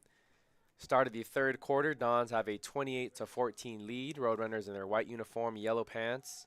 3rd and 11. Blankenship going to step up, decides to take off, makes Ethan Arona miss. No, that's Baden Tanakawa.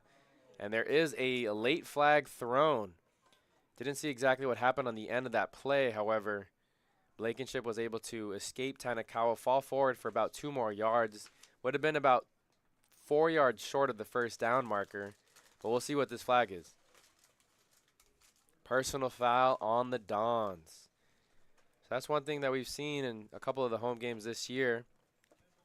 A lot of penalties on the Dons that have really either made things closer than they should have in a few games this season.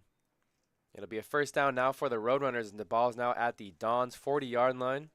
13:40 left to go in the third. Blankenship with 3 receivers over to the right. Boswell in the backfield. It's a short pass over to his slot receiver. Catches it, gets past the 38. But he's brought down by Jake Bento. It was John Williamson on the catch. 2nd down and 7 coming up. Dons in their red uniforms, red pants, white helmets. We'll do our best to get you the numbers on the field as Elijah Sadler is the near side corner. Joseph Aborni, Jacob Avendano, and Blaze Iglesias are the 3 down linemen as Boswell rushes over to the left side, and that's Iglesias who brings him down after a gain of maybe 2.5, almost 3. As Iglesias now slow to get up, lying chest down at about the 33. We hope he's all right. He was able to get up, and then I looked away, and then he must have laid back down on the ground as the trainers will attend to him here. 12:48 left to go in the third. Dons are looking to advance to 8-2 on the season. They've won their 7 games this season, a large part to that guy down on the field, Iglesias. He's the reigning Conference Defensive Player of the Year. Entered tonight's game with 6.5 sacks and 10.5 tackles for loss. So if he has 3 sacks total on the evening, that should give him 9.5 on this year. He only had 6 last season, was able to win Defensive Player of the Year with just that total. So I'm sure he's in the running for it again this season. As you hear a loud applause here at Eddie West Field. And he has a noticeable limp, so we hope he's all right. He is going to be helped off by the trainers.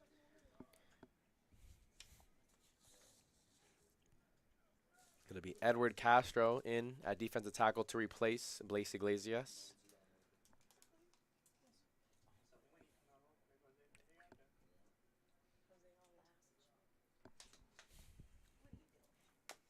So it'll be 3rd and 4 coming up. Yard to gain is the 30, or just before the 30-yard line. We'll say 30.5. Boswell in the backfield with Blankenship.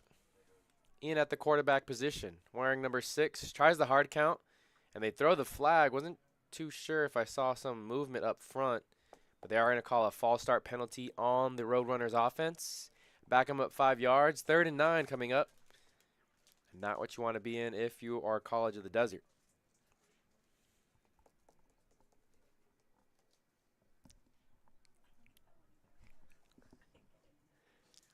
Third and 9, 12:30 left to go in the 3rd quarter. Let's see what the Dons call defensively on the pass rush here.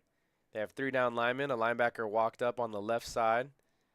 Looks like Cole Miller is creeping over on the right side, so we'll see who comes. They bring 4. Blankenship passes over to the left side, and a good throw over to his receiver, Hartwell, who makes the catch. That was Jason Curl in coverage over on that left side. He got to the sticks, made the catch, and got enough for a 1st down. Just like you draw it up in the books, as Blankenship now has a 1st down. To hand off to Boswell up the middle, and Boswell falls to about the 27-yard line.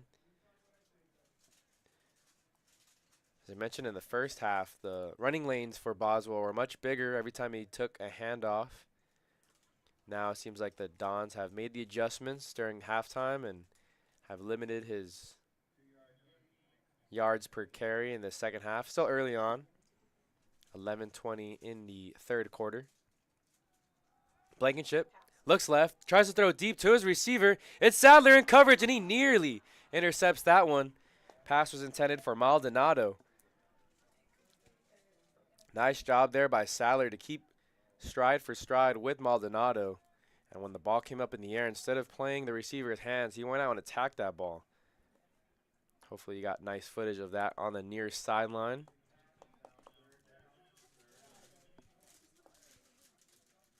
3rd and 8 coming up.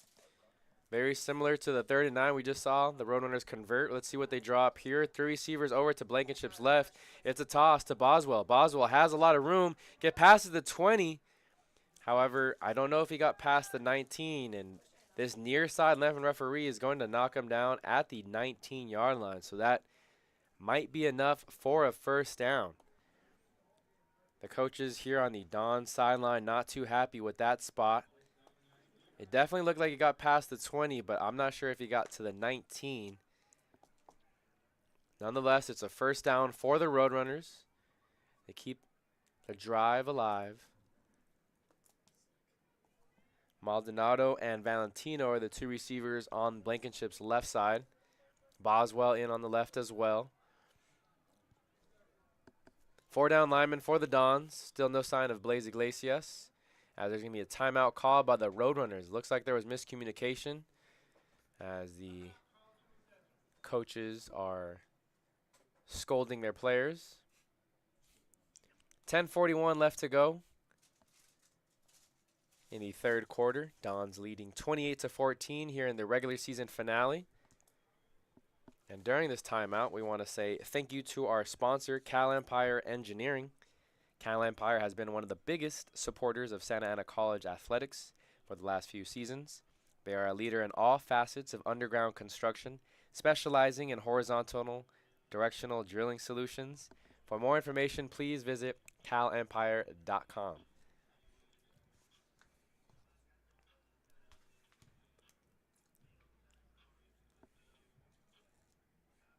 So it looks like in at D tackle, I see Joseph Aborni, DeAntwine Thomas, as well as Jacob Avendano and Edward Castro. That's Amari Richardson in the black long sleeves here on the near side. Definitely keep an eye on him and Aborni on this 1st and 10.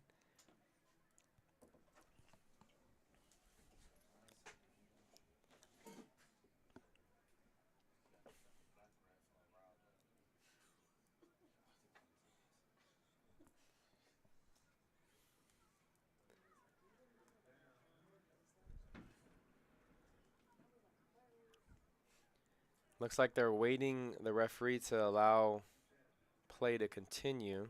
Not sure what's being discussed. Now the whistle is blown. 1st and 10 for Blankenship and the Roadrunners. He looks left, throws left, and the receiver has a step on Magana, and that's a touchdown. A pitch and catch from Blankenship to Valentino.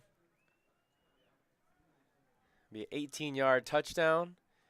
And pending the extra point, this could be back to a one-possession game. It was a very long, methodical drive. There was 3 third downs that the Roadrunners had to convert. And for much of the first half, the Dons were great at getting off the field in 3rd down, as there's some nice fireworks over in the distance. But the Dons were really good at applying pressure on these 3rd and long scenarios. However, Blankenship made the right throws on 3 consecutive 3rd downs, and on 1st and 10 from the 18. The Roadrunners are able to punch it in and get the extra point. So the score with 10:36 now is 28-21. Dons still lead. Reminder, you are watching Dons football here on the Santa Ana College Athletics YouTube channel in conjunction with SportsNetUSA.net. Thanks for tuning in. And whether you've tuned in all season or this is your first game, appreciate everyone that's tuned in all season long. 5 home games, and the Dons have a potential to go 5-0 at home this season. There are only 2 losses coming against some of the better teams in the American Division. Week 1 in Pasadena City College, and then last week against Chaffey College, both on the road.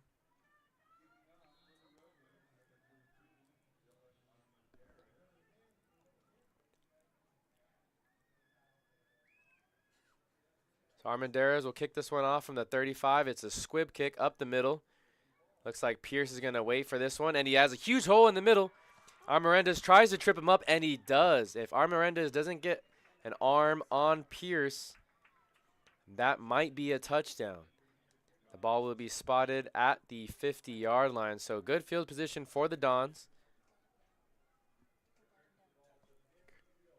Number 13, the kicker brought him down. Nice save there by the kicker.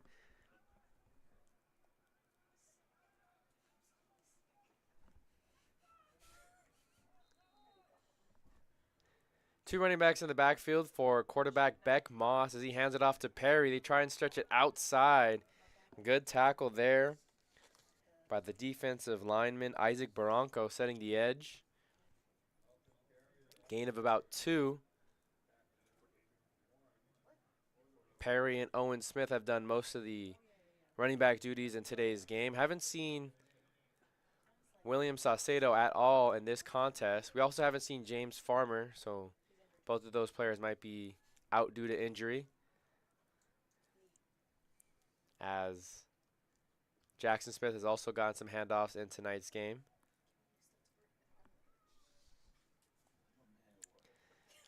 Moss looks left, swings it out to Perry. He has one man to beat and gets past him. Passes the 40-yard line, is tripped up by that same defender that he beat in the open field. Good hustle there by Shide Elam.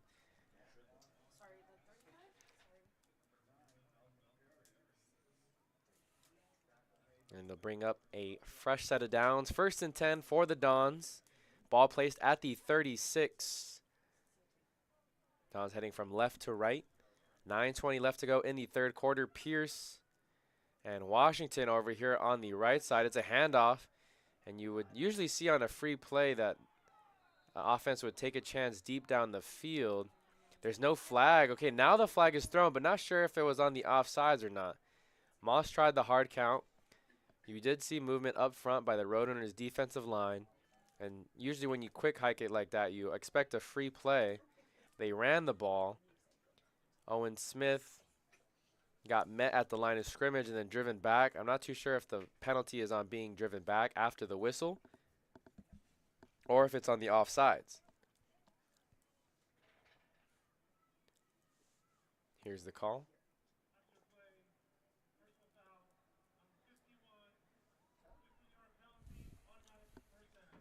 So it's a personal foul on the defense, and the Roadrunners continue to shoot themselves in the foot after a great opening drive to begin the second half. Their defense is failing to contain this Dons offense. So ball on the 21-yard line, left hash. Moss in the backfield with Owen Smith and Malcolm Perry. Moss drops back, looks left, tries to get it to King. King has a step on the corner and can't haul it in. He had it in his hands. However, it was Jelani Brown, the man in coverage. Coming from the safety position. No, that's Cameron Scheme, wearing number 36, the 6 looking like an 8. But that's Scheme who made a nice play on the ball.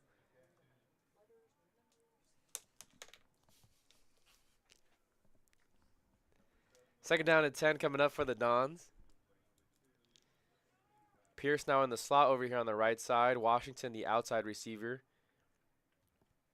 As Moss, again with 2 backs in the backfield. This time hands it off to Smith. Smith gets loose over on the left side and is brought down after a gain of 8.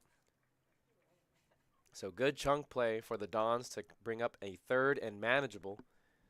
8:39 left to go in the 3rd.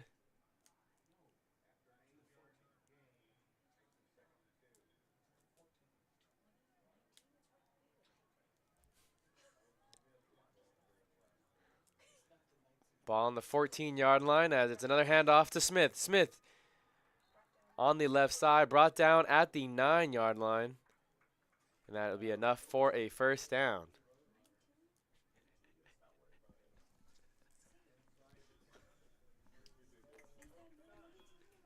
So 1st and goal for the Dons. Ball at the 9-yard line. Again, same formation. Owen Smith on the right. Malcolm Perry on the left. Pierce in the slot. No, outside now as Josiah Washington moved back to the slot. Moss looks to the left. And it's caught by Malcolm Perry. As Perry catches it for a touchdown. So it'll be a 9-yard pitch and catch as Perry swung out the backfield from the left side. And he hauls in the catch for 6 more points. His 2nd touchdown on the evening. 1st receiving touchdown. As the other one was a 2-yard touchdown run. Showing the sophomore running back some love this game. Getting plenty of opportunity to play with Saucedo out. The point after is good. That moves the score to 35-21. So nice job there by the Dons offense to respond after Desert drives the opening possession after the second half and comes all the way down to score. The Dons respond with a touchdown of their own. 35-21, 7:47 left to go in the 3rd quarter. Again, thanks for tuning into Dons football here on the Santa Ana College Athletics YouTube channel in conjunction with SportsNetUSA.net. She cracks me up, dude. She was convinced it was the 14. She's like, that's the 19.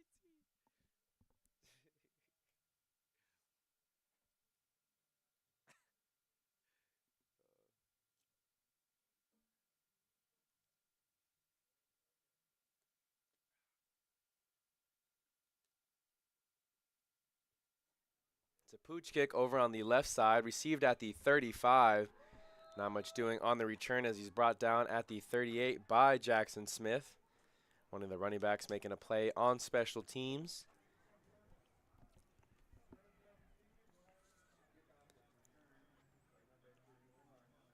College of the Desert is coming off a impressive win last weekend over West LA. 51-20 was the final score.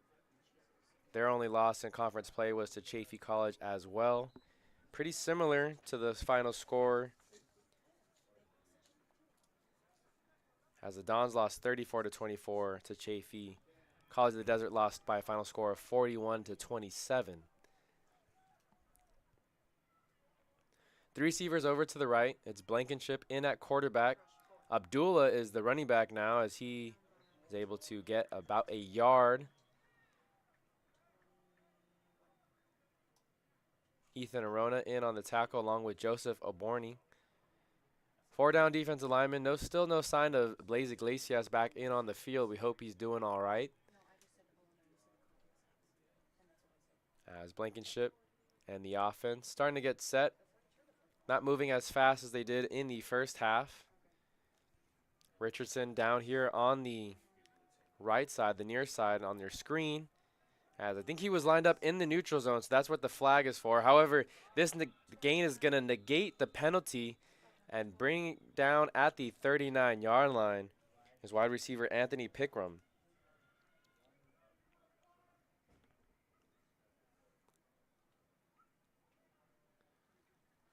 So it is a neutral zone infraction on Zamir Richardson. However, due to the nice gain on the pitch and catch to the receiver, they'll decline the penalty. Ball now on the 39-yard line as they get past midfield. That was number 29, Zier Rivas, not number 28. 6:50 left to go in the third quarter. Blankenship again with Abdullah. Valentino in the slot on the right side. They're going to look that way. He's running a go route. It's a great throw by Blankenship, but even better coverage there by Evan Palladay.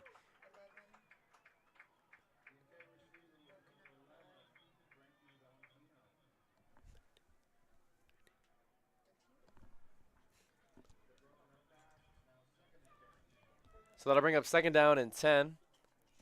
It was Jake Bento in coverage. He's been tasked with guarding Valentino for much of this evening. Valentino is one of the leading receivers on this College of the Desert offense, and they like going to him as they've gone to him often today. He had that big touchdown at the very end of the first half as Abdullah gets to the 36-yard line, gain of about 3. 3rd and 7, a favorable position for the Dons defense as they'll be able to create some pressure up front. Let's see if they decide to bring some blitzes. Blankenship now going to look over to the sideline. Valentino back in on the game. He's in man coverage, it looks like, with Bento over on the left side on that far hash. It's a cleat. Blankenship tried to juke out his defender, however, slipped on the turf.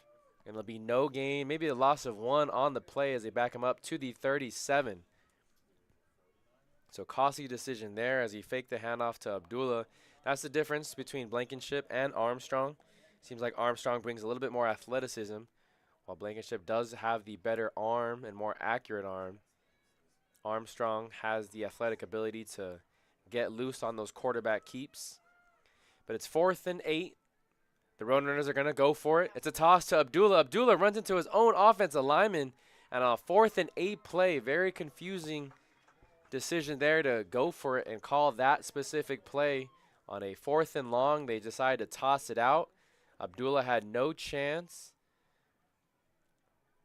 Good pursuit there by Avendano and Andrew Martinez over on the left side of the defense in on that stop. And it'll be a turnover on downs for the Dons offense. 5:26 left to go in the third. Ball at the 37-yard line as Dallin Eggman will run into the huddle. They've gone back and forth between Moss and Eggman, both sophomore quarterbacks on the roster. They motion Jackson Smith over from the left to the right of the formation. It's a screen backside to Owen Smith. A lot of space in front of him as he gets a couple key blocks and is brought down at the 42-yard line, 47-yard line. Actually going to mark him down at midfield. So he's able to tiptoe on that far sideline. First down for the Dons. They've been going with that 2 running back formation quite a bit, even at the end of the first half. Something that they've been rolling with. This time it's Jackson Smith and the Owen Smith, the Smiths in the backfield with Eggman, as that's Owen who takes the handoff and is lucky to get back to the line of scrimmage. That was big number 99, Christian Verdon. We've called his name quite a bit in today's contest. Second down and 10. Pierce and Washington, the receivers over here on the near side. King, the lone receiver, on the left.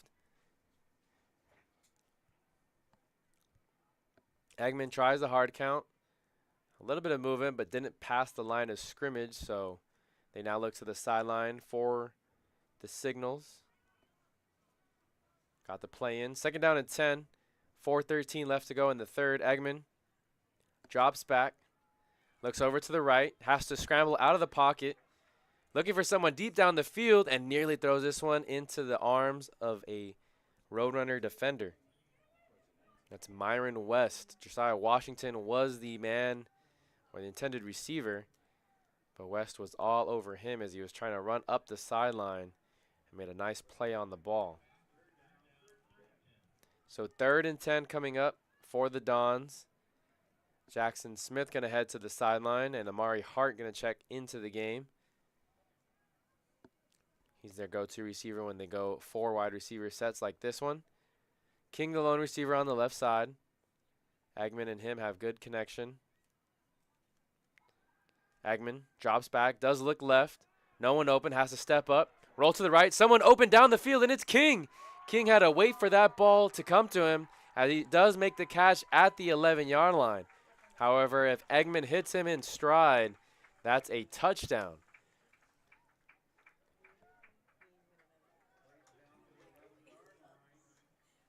Great job there by Eggman to keep his eyes down the field. It was a busted coverage there by the Roadrunners. Ball at the 11-yard line, so 1st and 10. Yard to gain is the 1-yard line, so they can get down to the 1 without having to score. We'll get a fresh set of downs. This one nearly intercepted. Miscommunication between Eggman and Pierce. That was West, the man in coverage. So Eggman threw that ball like it was going to be a back shoulder fade on a line drive. Pierce ran that like it was going to be a jump ball in the back corner of the end zone.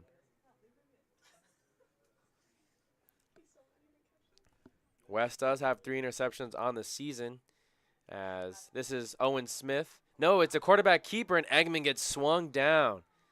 Good tackle there in the backfield by Caleb Armstrong. Unfortunately for the Dons, only a loss of about 3 as they mark forward progress down at the 15. I would go back to that first play you did on the beginning of this drive, or when they got down to the 11. We already seen Pierce make an incredible catch over West. He's still in coverage, and while West is a good ball hacking corner, standing at 6'1", he's no match for Malachi Pierce, who's at 6'4". Eggman gonna look that way, throwing it up to Pierce. Pierce makes another incredible catch. Oh, but that's great hands by West at the very end to rip the ball out. And he is thriving in pain out there in the back corner of the end zone. So credit West with the pass breakup. Heroic efforts there to keep the Dons out of the end zone. However, he might have injured himself in doing so. It does look like Aaron Hotchkiss and the special teams unit is in to attempt a potentially long field goal. Ball currently at the 15. And usually a kicker will go about 5 to 6 yards back. So what could be a 35-yard field goal coming up for the Dons. We'll see what they elect to do as West gets attended to here on the near side. 2:33 left to go in the third quarter. Dons still have a 35-21 lead as you get a cool replay of this pass breakup on West and Pierce. And his teammate Butler knew right away to bring over the training staff, as West must have been yelling in pain after making that great play.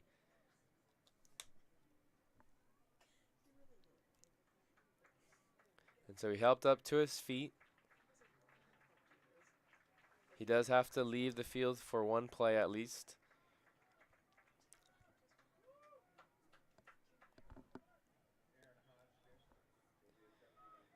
So Pierce is the holder. He's set up at the 27-yard line. Hotchkiss standing at his own 26.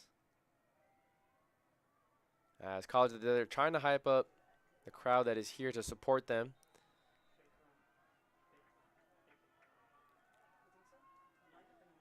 This will be a 32-yard field goal. Oh, it's a bad snap. Hotchkiss has to throw it out to Pierce. Pierce can't corral it. It's going to be an incomplete pass because Hotchkiss did throw it forward, but that snap skidded on the ground and Pierce wasn't going to be able to handle it. So a poor snap, and that's how the Dons will end that possession. They got all the way down to the 11, and they had a miscommunication. Then they had a sack for a loss of 5 yards, and then an incredible play by Myron West to break up a pass intended for Malachi Pierce. Then a bad snap on the fourth down, the field goal attempt, and the score remains 35-21 with 2:30 left to go in the third quarter.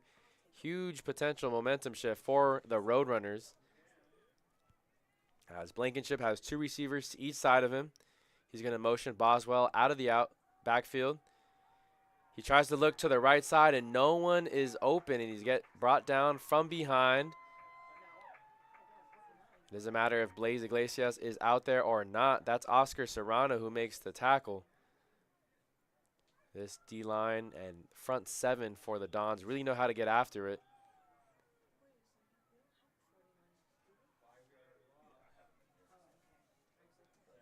So it's Diamantine Thomas, Oscar Serrano, and Zamari Richardson in the game at defensive line, plus Jared Zamora wearing 77. Ethan Arona and Cole Miller in at linebacker. It's a handoff to Boswell. Boswell gets about a yard, maybe 2, and is brought down at the 13-yard line. 134. Christian Gabb going to come into the game.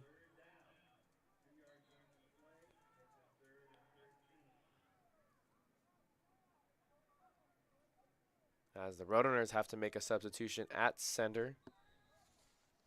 Number 54, Joshua Reynolds, is going to check in.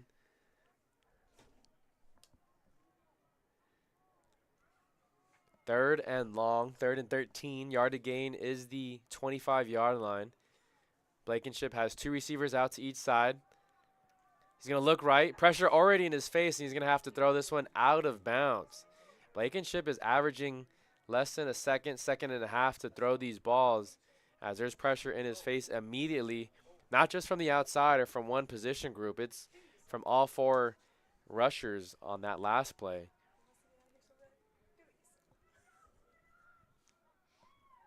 And so that'll bring out the punter, Mauricio Lopez. Back deep to return is Malachi Pierce. He's standing at the Roadrunner 47-yard line.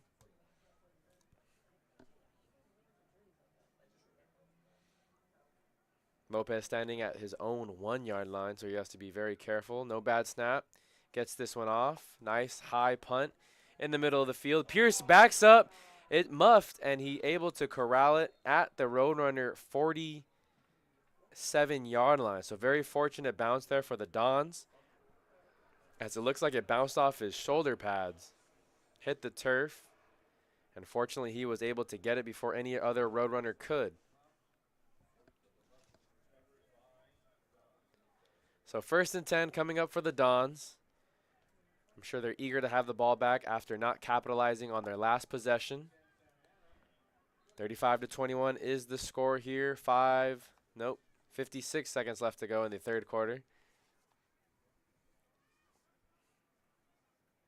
Again, 2 backs in the backfield, Jackson Smith and Malcolm Perry. It's a handoff to Perry. And he gets maybe a yard, if that. They give him half a yard. So 2nd down and almost 10. Pierce is the lone receiver on the near side. Washington and King are the receivers on the far side. Roadrunners have gone with this 4 defensive line front for much of the evening, as it's a handoff to Smith. He cuts it outside to the right, but not much doing, as there's a great tackle there by the linebacker Nicholas Guzman, the freshman from Rancho Mirage High School.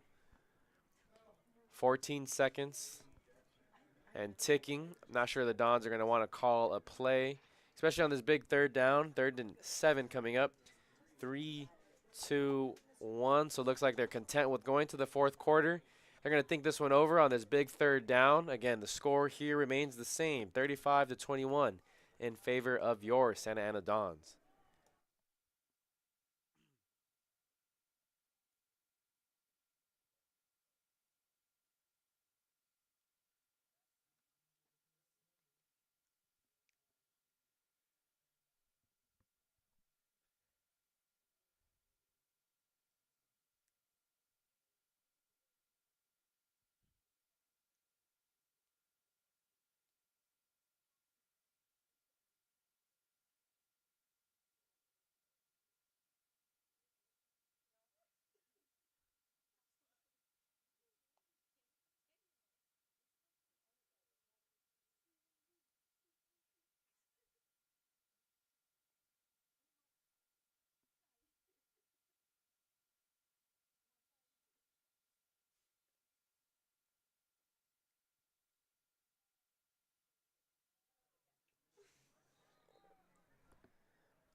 So 3rd and 8 to start this 4th quarter.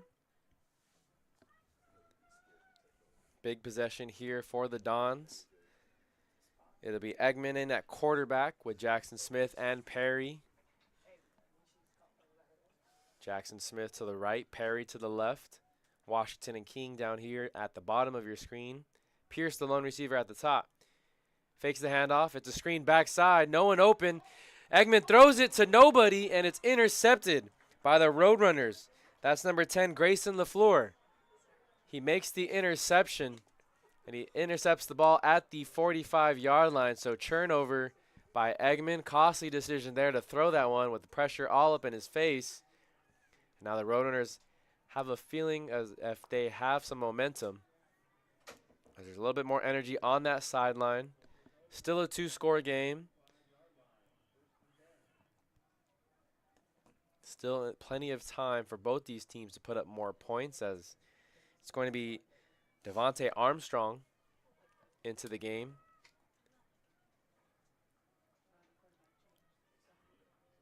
Three more receivers to the left of Armstrong. It's a handoff to Boswell. The Dons have to do a good job of making sure a player keeps tabs on Armstrong, because he will pull those balls and keep it himself. Gain of 3.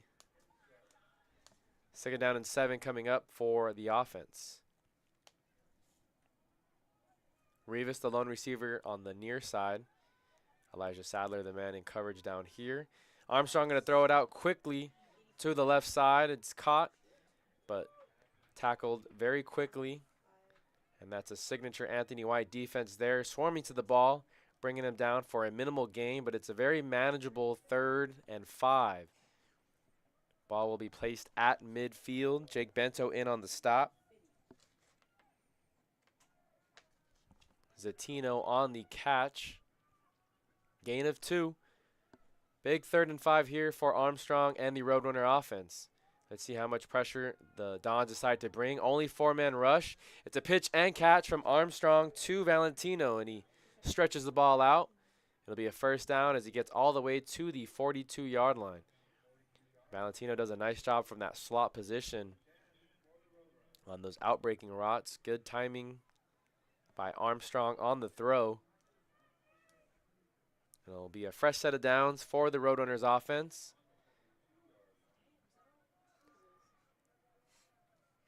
Same 10 personnel. Boswell in the backfield with Armstrong. It's a handoff to Boswell. Boswell maneuvers his way through traffic. Nice job to keep his feet moving. He entered tonight's game with 860 yards on the ground. Has over 80 yards in tonight's contest.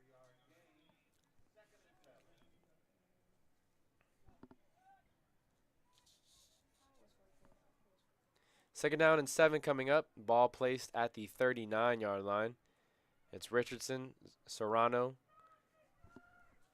Aborni, and Zamora in at defensive line. It's a deep pass attempt from Armstrong to his receiver, and it's connected for 6. That's Zettino, who scores over there on the far sideline. Just a simple fade route, man coverage by the Dons. And just like that, it's potentially a 1-score game pending the extra point. We thought that this one was going to be a close one. At the beginning of this game, the Dons did come up with a few clutch defensive stops in the first half that did make things rather lopsided. However, the Roadrunners have responded very well. Two very well-coached teams battling back and forth. And with the extra point being good, it is now a 35-28 game in favor of the Dons. 13 minutes left to go here on the scoreboard. A reminder, you are watching Dons football here on the Santa Ana College Athletics YouTube channel in conjunction with SportsNetUSA.net. It's only right that we have a fantastic finish in the regular season finale of the season. It's only right we say thank you to our new media sponsor, Cal Empire Engineering. Cal Empire has been one of the biggest supporters of Santa Ana College athletics for the last few years. They are the leader in all facets of underground construction. For more information, please visit calempire.com. That's calempire.com.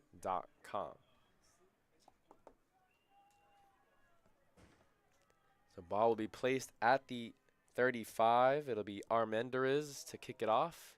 Pooch kick to the left side.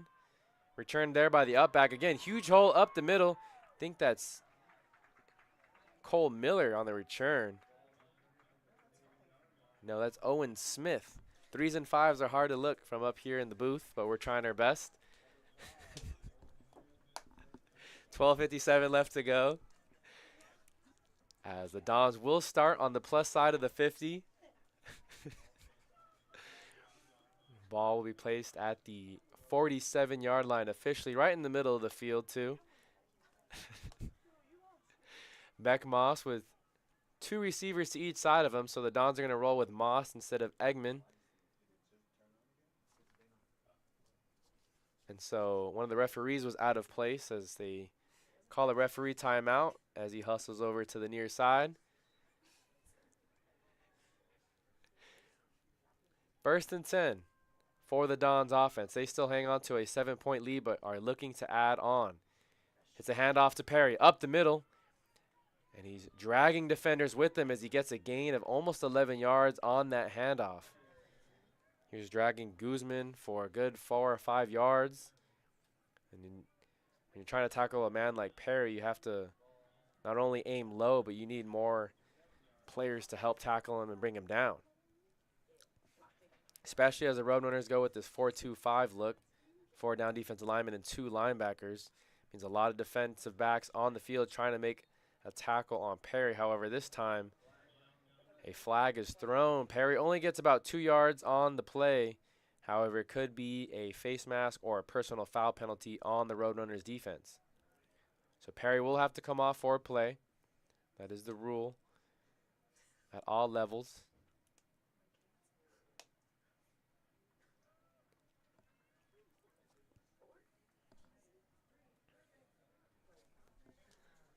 It's a face mask penalty on the Roadrunners defense. So tack on 15 more yards, and that is just what the Dons could have asked for.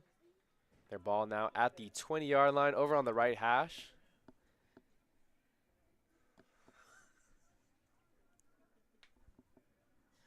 .12:17 left to go in the fourth and final quarter. The last quarter of the regular season here for both these teams. 1st and 10 coming up as Moss with 3 receivers over to the left. Owen Smith now into the game at running back.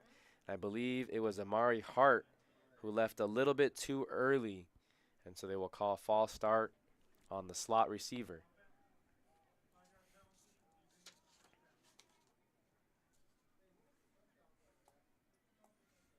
Perry will come back into the game. They'll elect to go a 2 running back formation. Hart will sub out momentarily as Moss in the offense gets the signs. Pierce, the lone receiver, over on the far side. King in on the slot on the left side as Washington has flanked out to the outside receiver as it's a handoff to Owen Smith. Owen Smith has a lot of room to work with on the left side, and he's in for a touchdown. A 25-yard touchdown run by Owen Smith, the freshman from El Medina High School.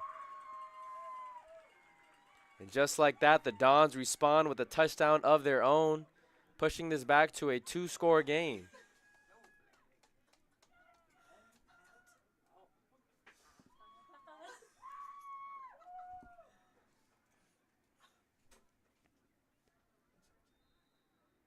Hotchkiss and the field goal unit set up for the extra point.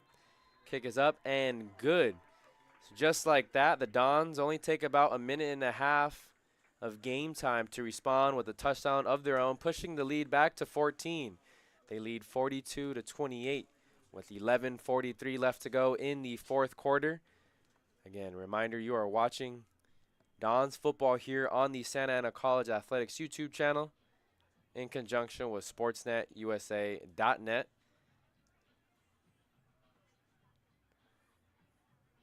Again, nothing is confirmed, but we can only speculate that both these teams will play each other in a bowl game, as both Chaffee and Pasadena City College have locked up spots to play in the American Bowl Championship.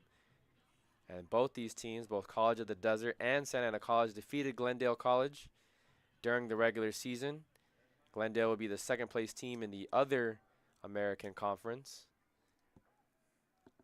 And so we could see a rematch in as soon as a week and a half or so, as it's a squib kick over on the right side, and a good hustle play there by one of the linemen wearing number 58, Adrian Rabin. He dove and laid out for that ball as it took a wicked hop, was going towards the far sideline, and was able to pounce on it. That's where the Roadrunners will start this drive at the 36-yard line.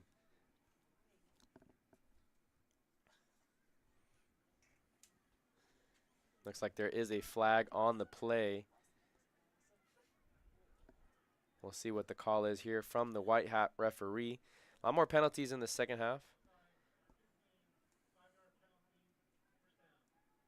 So it was a offsides penalty on the kickoff team for the Dons. The Roadrunners elect to add the 5 yards at the end of the return. So ball will be placed at the 41.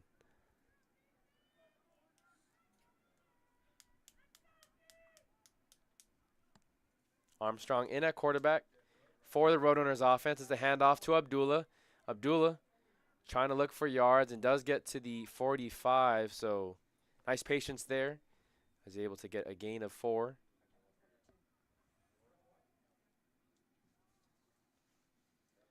It's Joseph Aborni, Oscar Serrano, Zamora, and Richardson in at defensive line for the Dons. Looks like Christian Gabb and Ethan Arona in the game. Dons do bring 5. Armstrong able to get out of it momentarily, and he does get tripped up by Ethan Arona. Ball will be placed at the 40-yard line, so another long third down, 3rd and 11 coming up. Yard of gain is the 49-yard line of the Roadrunners.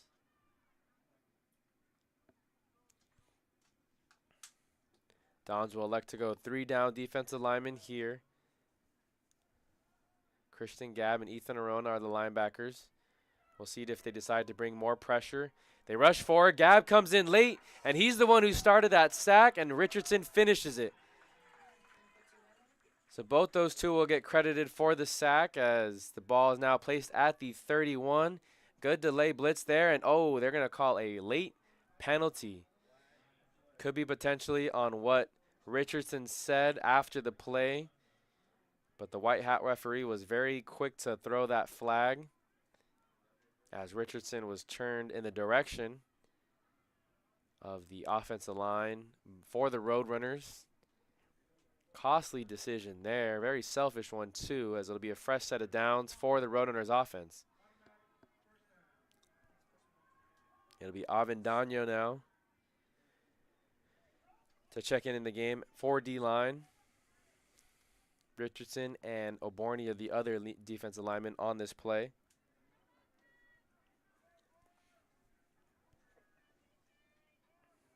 Markel Mitchell in at safety. He is the near side safety, standing out at the left hash at about the 38-yard line as Armstrong fakes the handoff to Abdullah, keeps it himself, gets past the 45, and it gets finally brought down at the 39-yard line.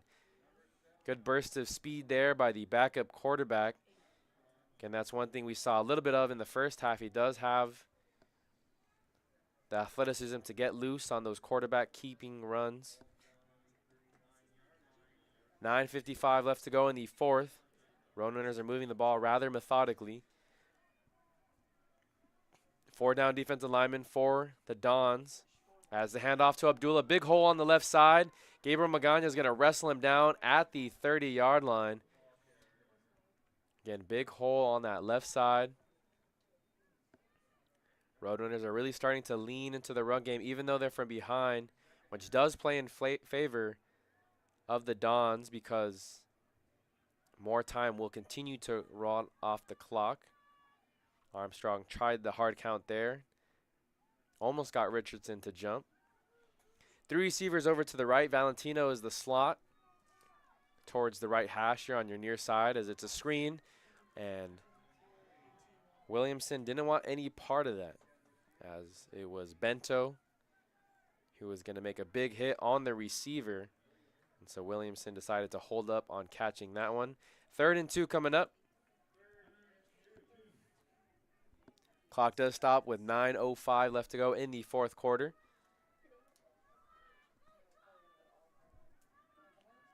Two receivers to each side of Armstrong. Abdullah in the backfield. It's a short pass over to Williamson. He takes a big hit late. However, no flag is thrown. 4th and 2 coming up for the Roadrunners, and with only 9 minutes left to go in the game, I think you have to go for it here. Because it's 4th and 2, you do have the option to run the ball. However, you better be sure that you can get those 2 yards, whatever play call you decide to go with. Valentino in the slot over on the right side. Looks like Bento will be in coverage with him. Dons have 4 down defensive linemen. And it looks like there's going to be a false start penalty on the Roadrunners. Huge, as that will make it 4th and 7 now.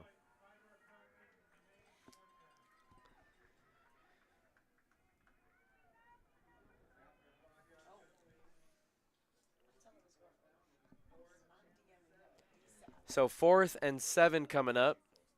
Yard to gain is that 29-yard line. Markel Mitchell going to check in, back in for the secondary. It's Oborny, Richardson, and Zamora in at defensive line. 3 down defensive linemen. Looks like Ethan Arona and Cole Miller in at linebacker. Roadrunners going to go with their first empty set of the evening. They're going to motion from right to left. It's a reverse pass. Not a good toss there, and it looks like it's going to be recovered by Oborny. No, that's Cole Miller as he recovers the fumble at the 45-yard line. So the Roadrunners decide to go with some trickery there on 4th and 7.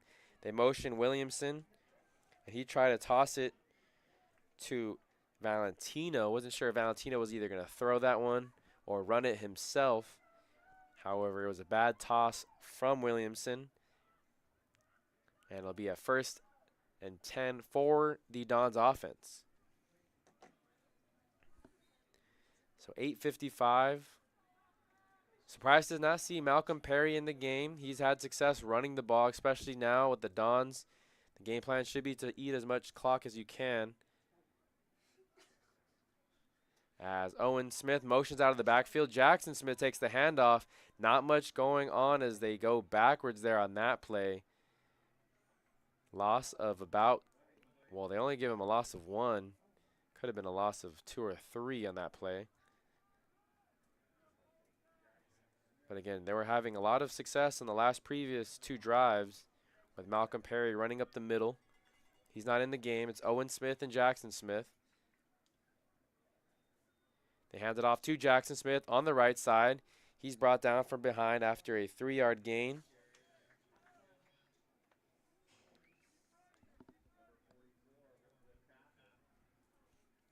So 3rd and about 7. Yard to gain is the Roadrunner 46-yard line. Just over 8 minutes left to go. It'd be huge if the Dons could get a first down and eat some more time off the scoreboard. They're going to motion again a back out of the backfield. Moss going to throw it over to the right side. Wide open is his receiver Pierce, and he hangs on for a first down at the 40-yard line. There's an outbreaking route. Nice touch there by Moss on that throw. Now with 7:30 left to go in the 4th quarter, another first down could seal this one.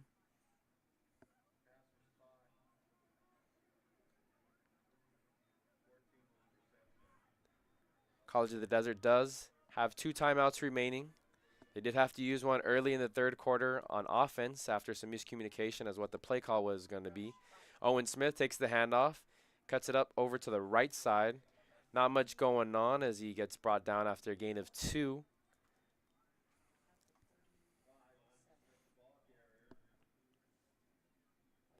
Second down and 8 coming up for the Dons. A chance to finish 8-2 and potentially host a bowl game.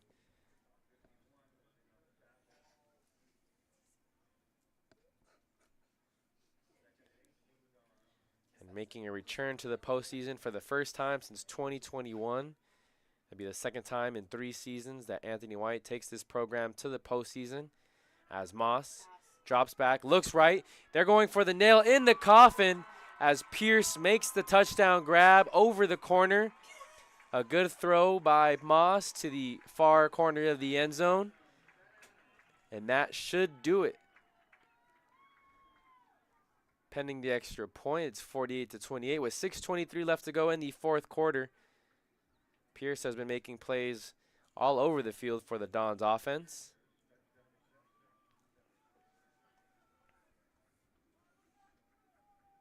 That is now 15 receiving touchdowns on the season. And Hotchkiss Kiss is good.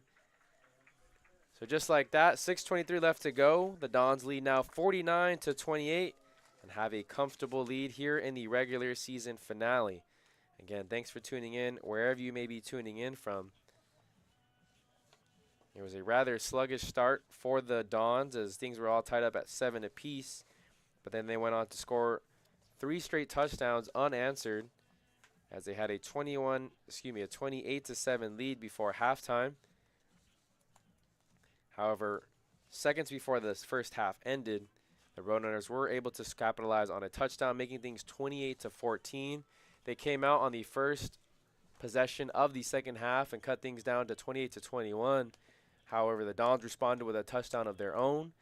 The Roadrunners responded with a touchdown of their own, making it 35-28. But it's been all Dons since then as they scored 2 unanswered touchdowns. And now have a 21-point lead with 6.5 minutes left to go. Hotchkiss hits a high squib kick. This one will be downed at the 32-yard line.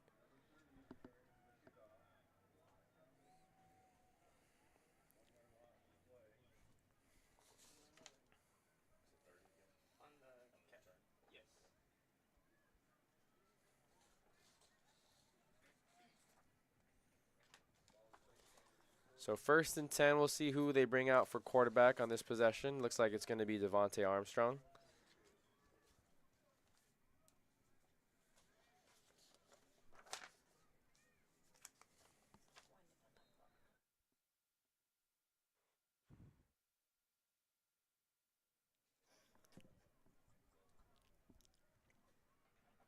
Armstrong has 2 receivers to each side of him, and it's Boswell in the backfield. Valentino in the slot over on the right side. Armstrong faces pressure right away again. That's Ethan Arona in on the sack now. The linebacker from Norco High School.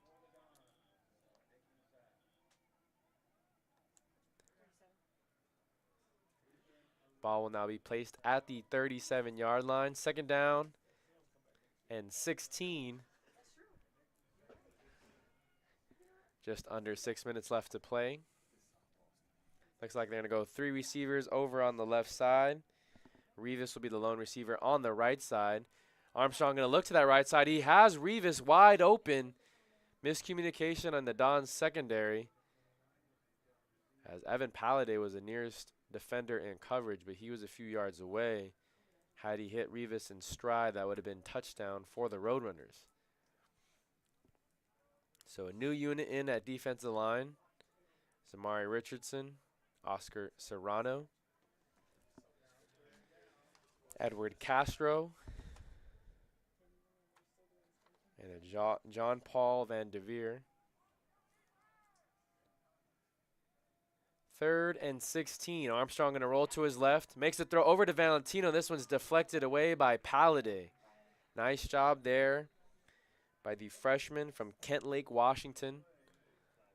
There is a flag on the play. Could be a holding on the offensive line. And it is. On the left tackle, trying to set the edge against a very athletic Zamari Richardson. So the clock does stop, but with 5:33 left to go, the Roadrunners would be forced to punt this ball away. The Dons are in control of this game late in the 4th quarter.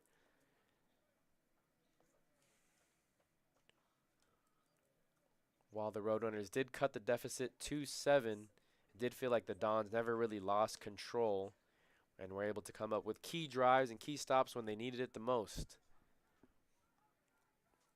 Lopez catches it at his own 27. Pierce receives it at his own 25. He tries to reverse field and is brought down at the 31. So 6-yard return by Pierce, a freshman from Edison High School. And we'll see some numbers that we don't traditionally see as the Dons have this one in control. Zachary Bogdan going to check into the game, play some tight end for the Dons offense.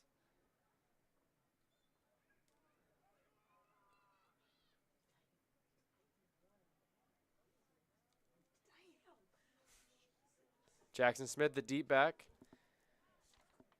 And it'll be Caden Vestermark, the receiver here on the near side on the 0 and 30. As Smith takes the handoff up the left side and maybe gets a yard on the play. Washington still in the game as a slot on the left side. Eggman in at the quarterback position, and Pierce, the far sideline referee. 5 minutes left to go in the 4th quarter. Looks like the Dons will come out victorious and advance to 8-2. End the season on a high note.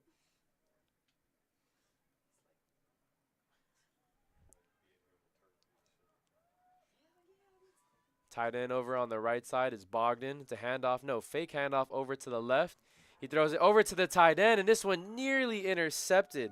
That was Butler, who had it in his hands, but as he was falling forward, tripped up on Bogdan's legs, and that forced the dropped interception there by Butler.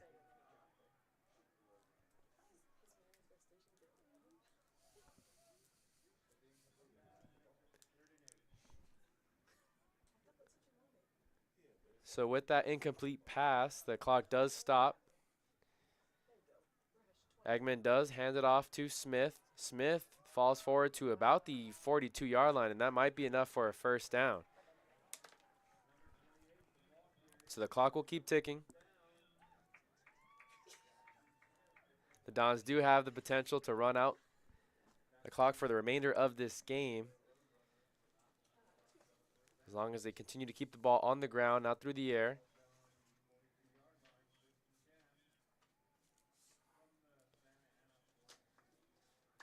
The Dons will have to retool next season if you're looking ahead, as Eggman and Moss, the two quarterbacks who played much of the season, are both sophomores.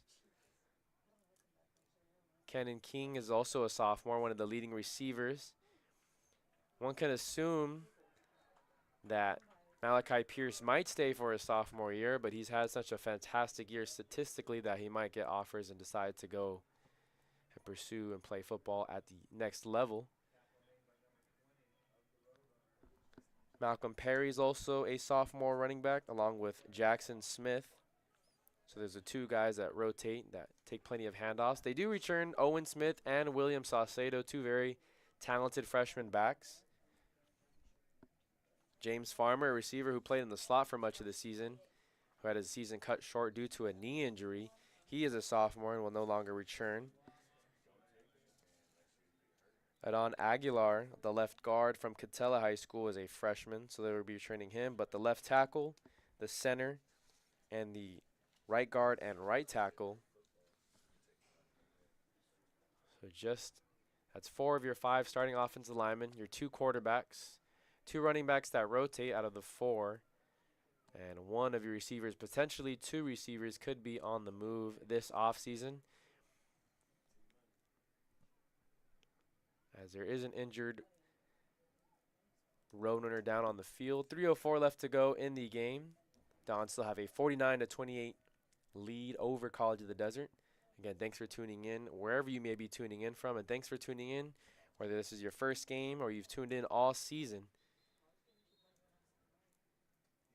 We appreciate you tuning in here on the Santa Ana College Athletics YouTube channel in conjunction with sportsnetusa.net. Definitely keep posted on the sacdons.com website for an announcement of where the Dons will be playing their bowl game and against who. You can also check that out on the 3C2A. I'm assuming in the coming weeks they'll announce not only the bowl games but the playoff bracket in both the Southern California section and the Northern California section. The website was down much of the evening. Usually I would have some stats for you to read off, but it's been a slow day for Presto Sports.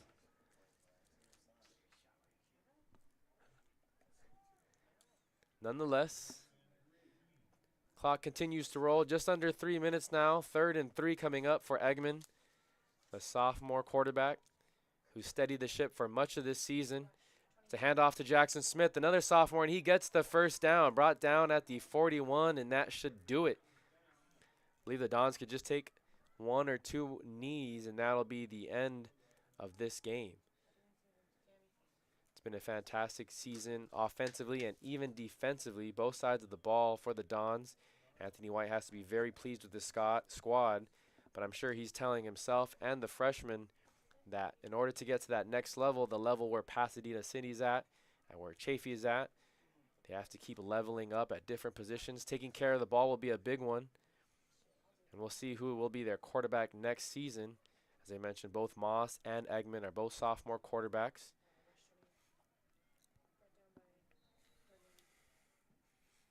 Alec Ponder is a quarterback listed as a freshman on the roster, so he could potentially get the nod next year, or maybe they bring somebody else in. Still a lot up in the air, as there's a rush of about 3 yards on the last play by Jackson Smith.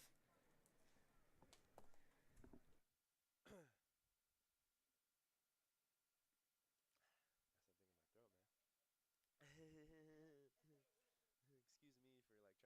like trying to clear my throat. Second down and 7 coming up. Another handoff over here on the left side. And as I mentioned, the Dons started off this year with a loss to Pasadena City College. It was a 55-35 loss. They turned the ball over 4 times in the first half, 5 times total in the game. However, the rest of the season, they did take care of the ball better. Their defense really stood up and was the anchor of this team, especially in that homecoming game we saw here against LA Valley, winning that game 7-3. continue to make stops, continue to sack the quarterback, continue to create turnovers all season long. Looks like Eggman here might just take a knee, and he is. And so with less than 35 seconds, that'll do it. The Dons do come out victorious by a score of 49-28. That is the regular season finale here. Again, stay posted on the Dons Athletics website for an announcement of where and when they will play their next game, the bowl game. And also stay tuned on the Dons Athletic website for basketball season. Men's and women's basketball will be taking place over at Santa Ana College very soon. Again, thank you to everyone who has been part of the broadcast all season, from Cammie to Sal, Maya, and Alyssa. Appreciate you guys all for the help and the laughs. And for you guys tuning in, we wish you a safe drive, and we'll see you guys next season.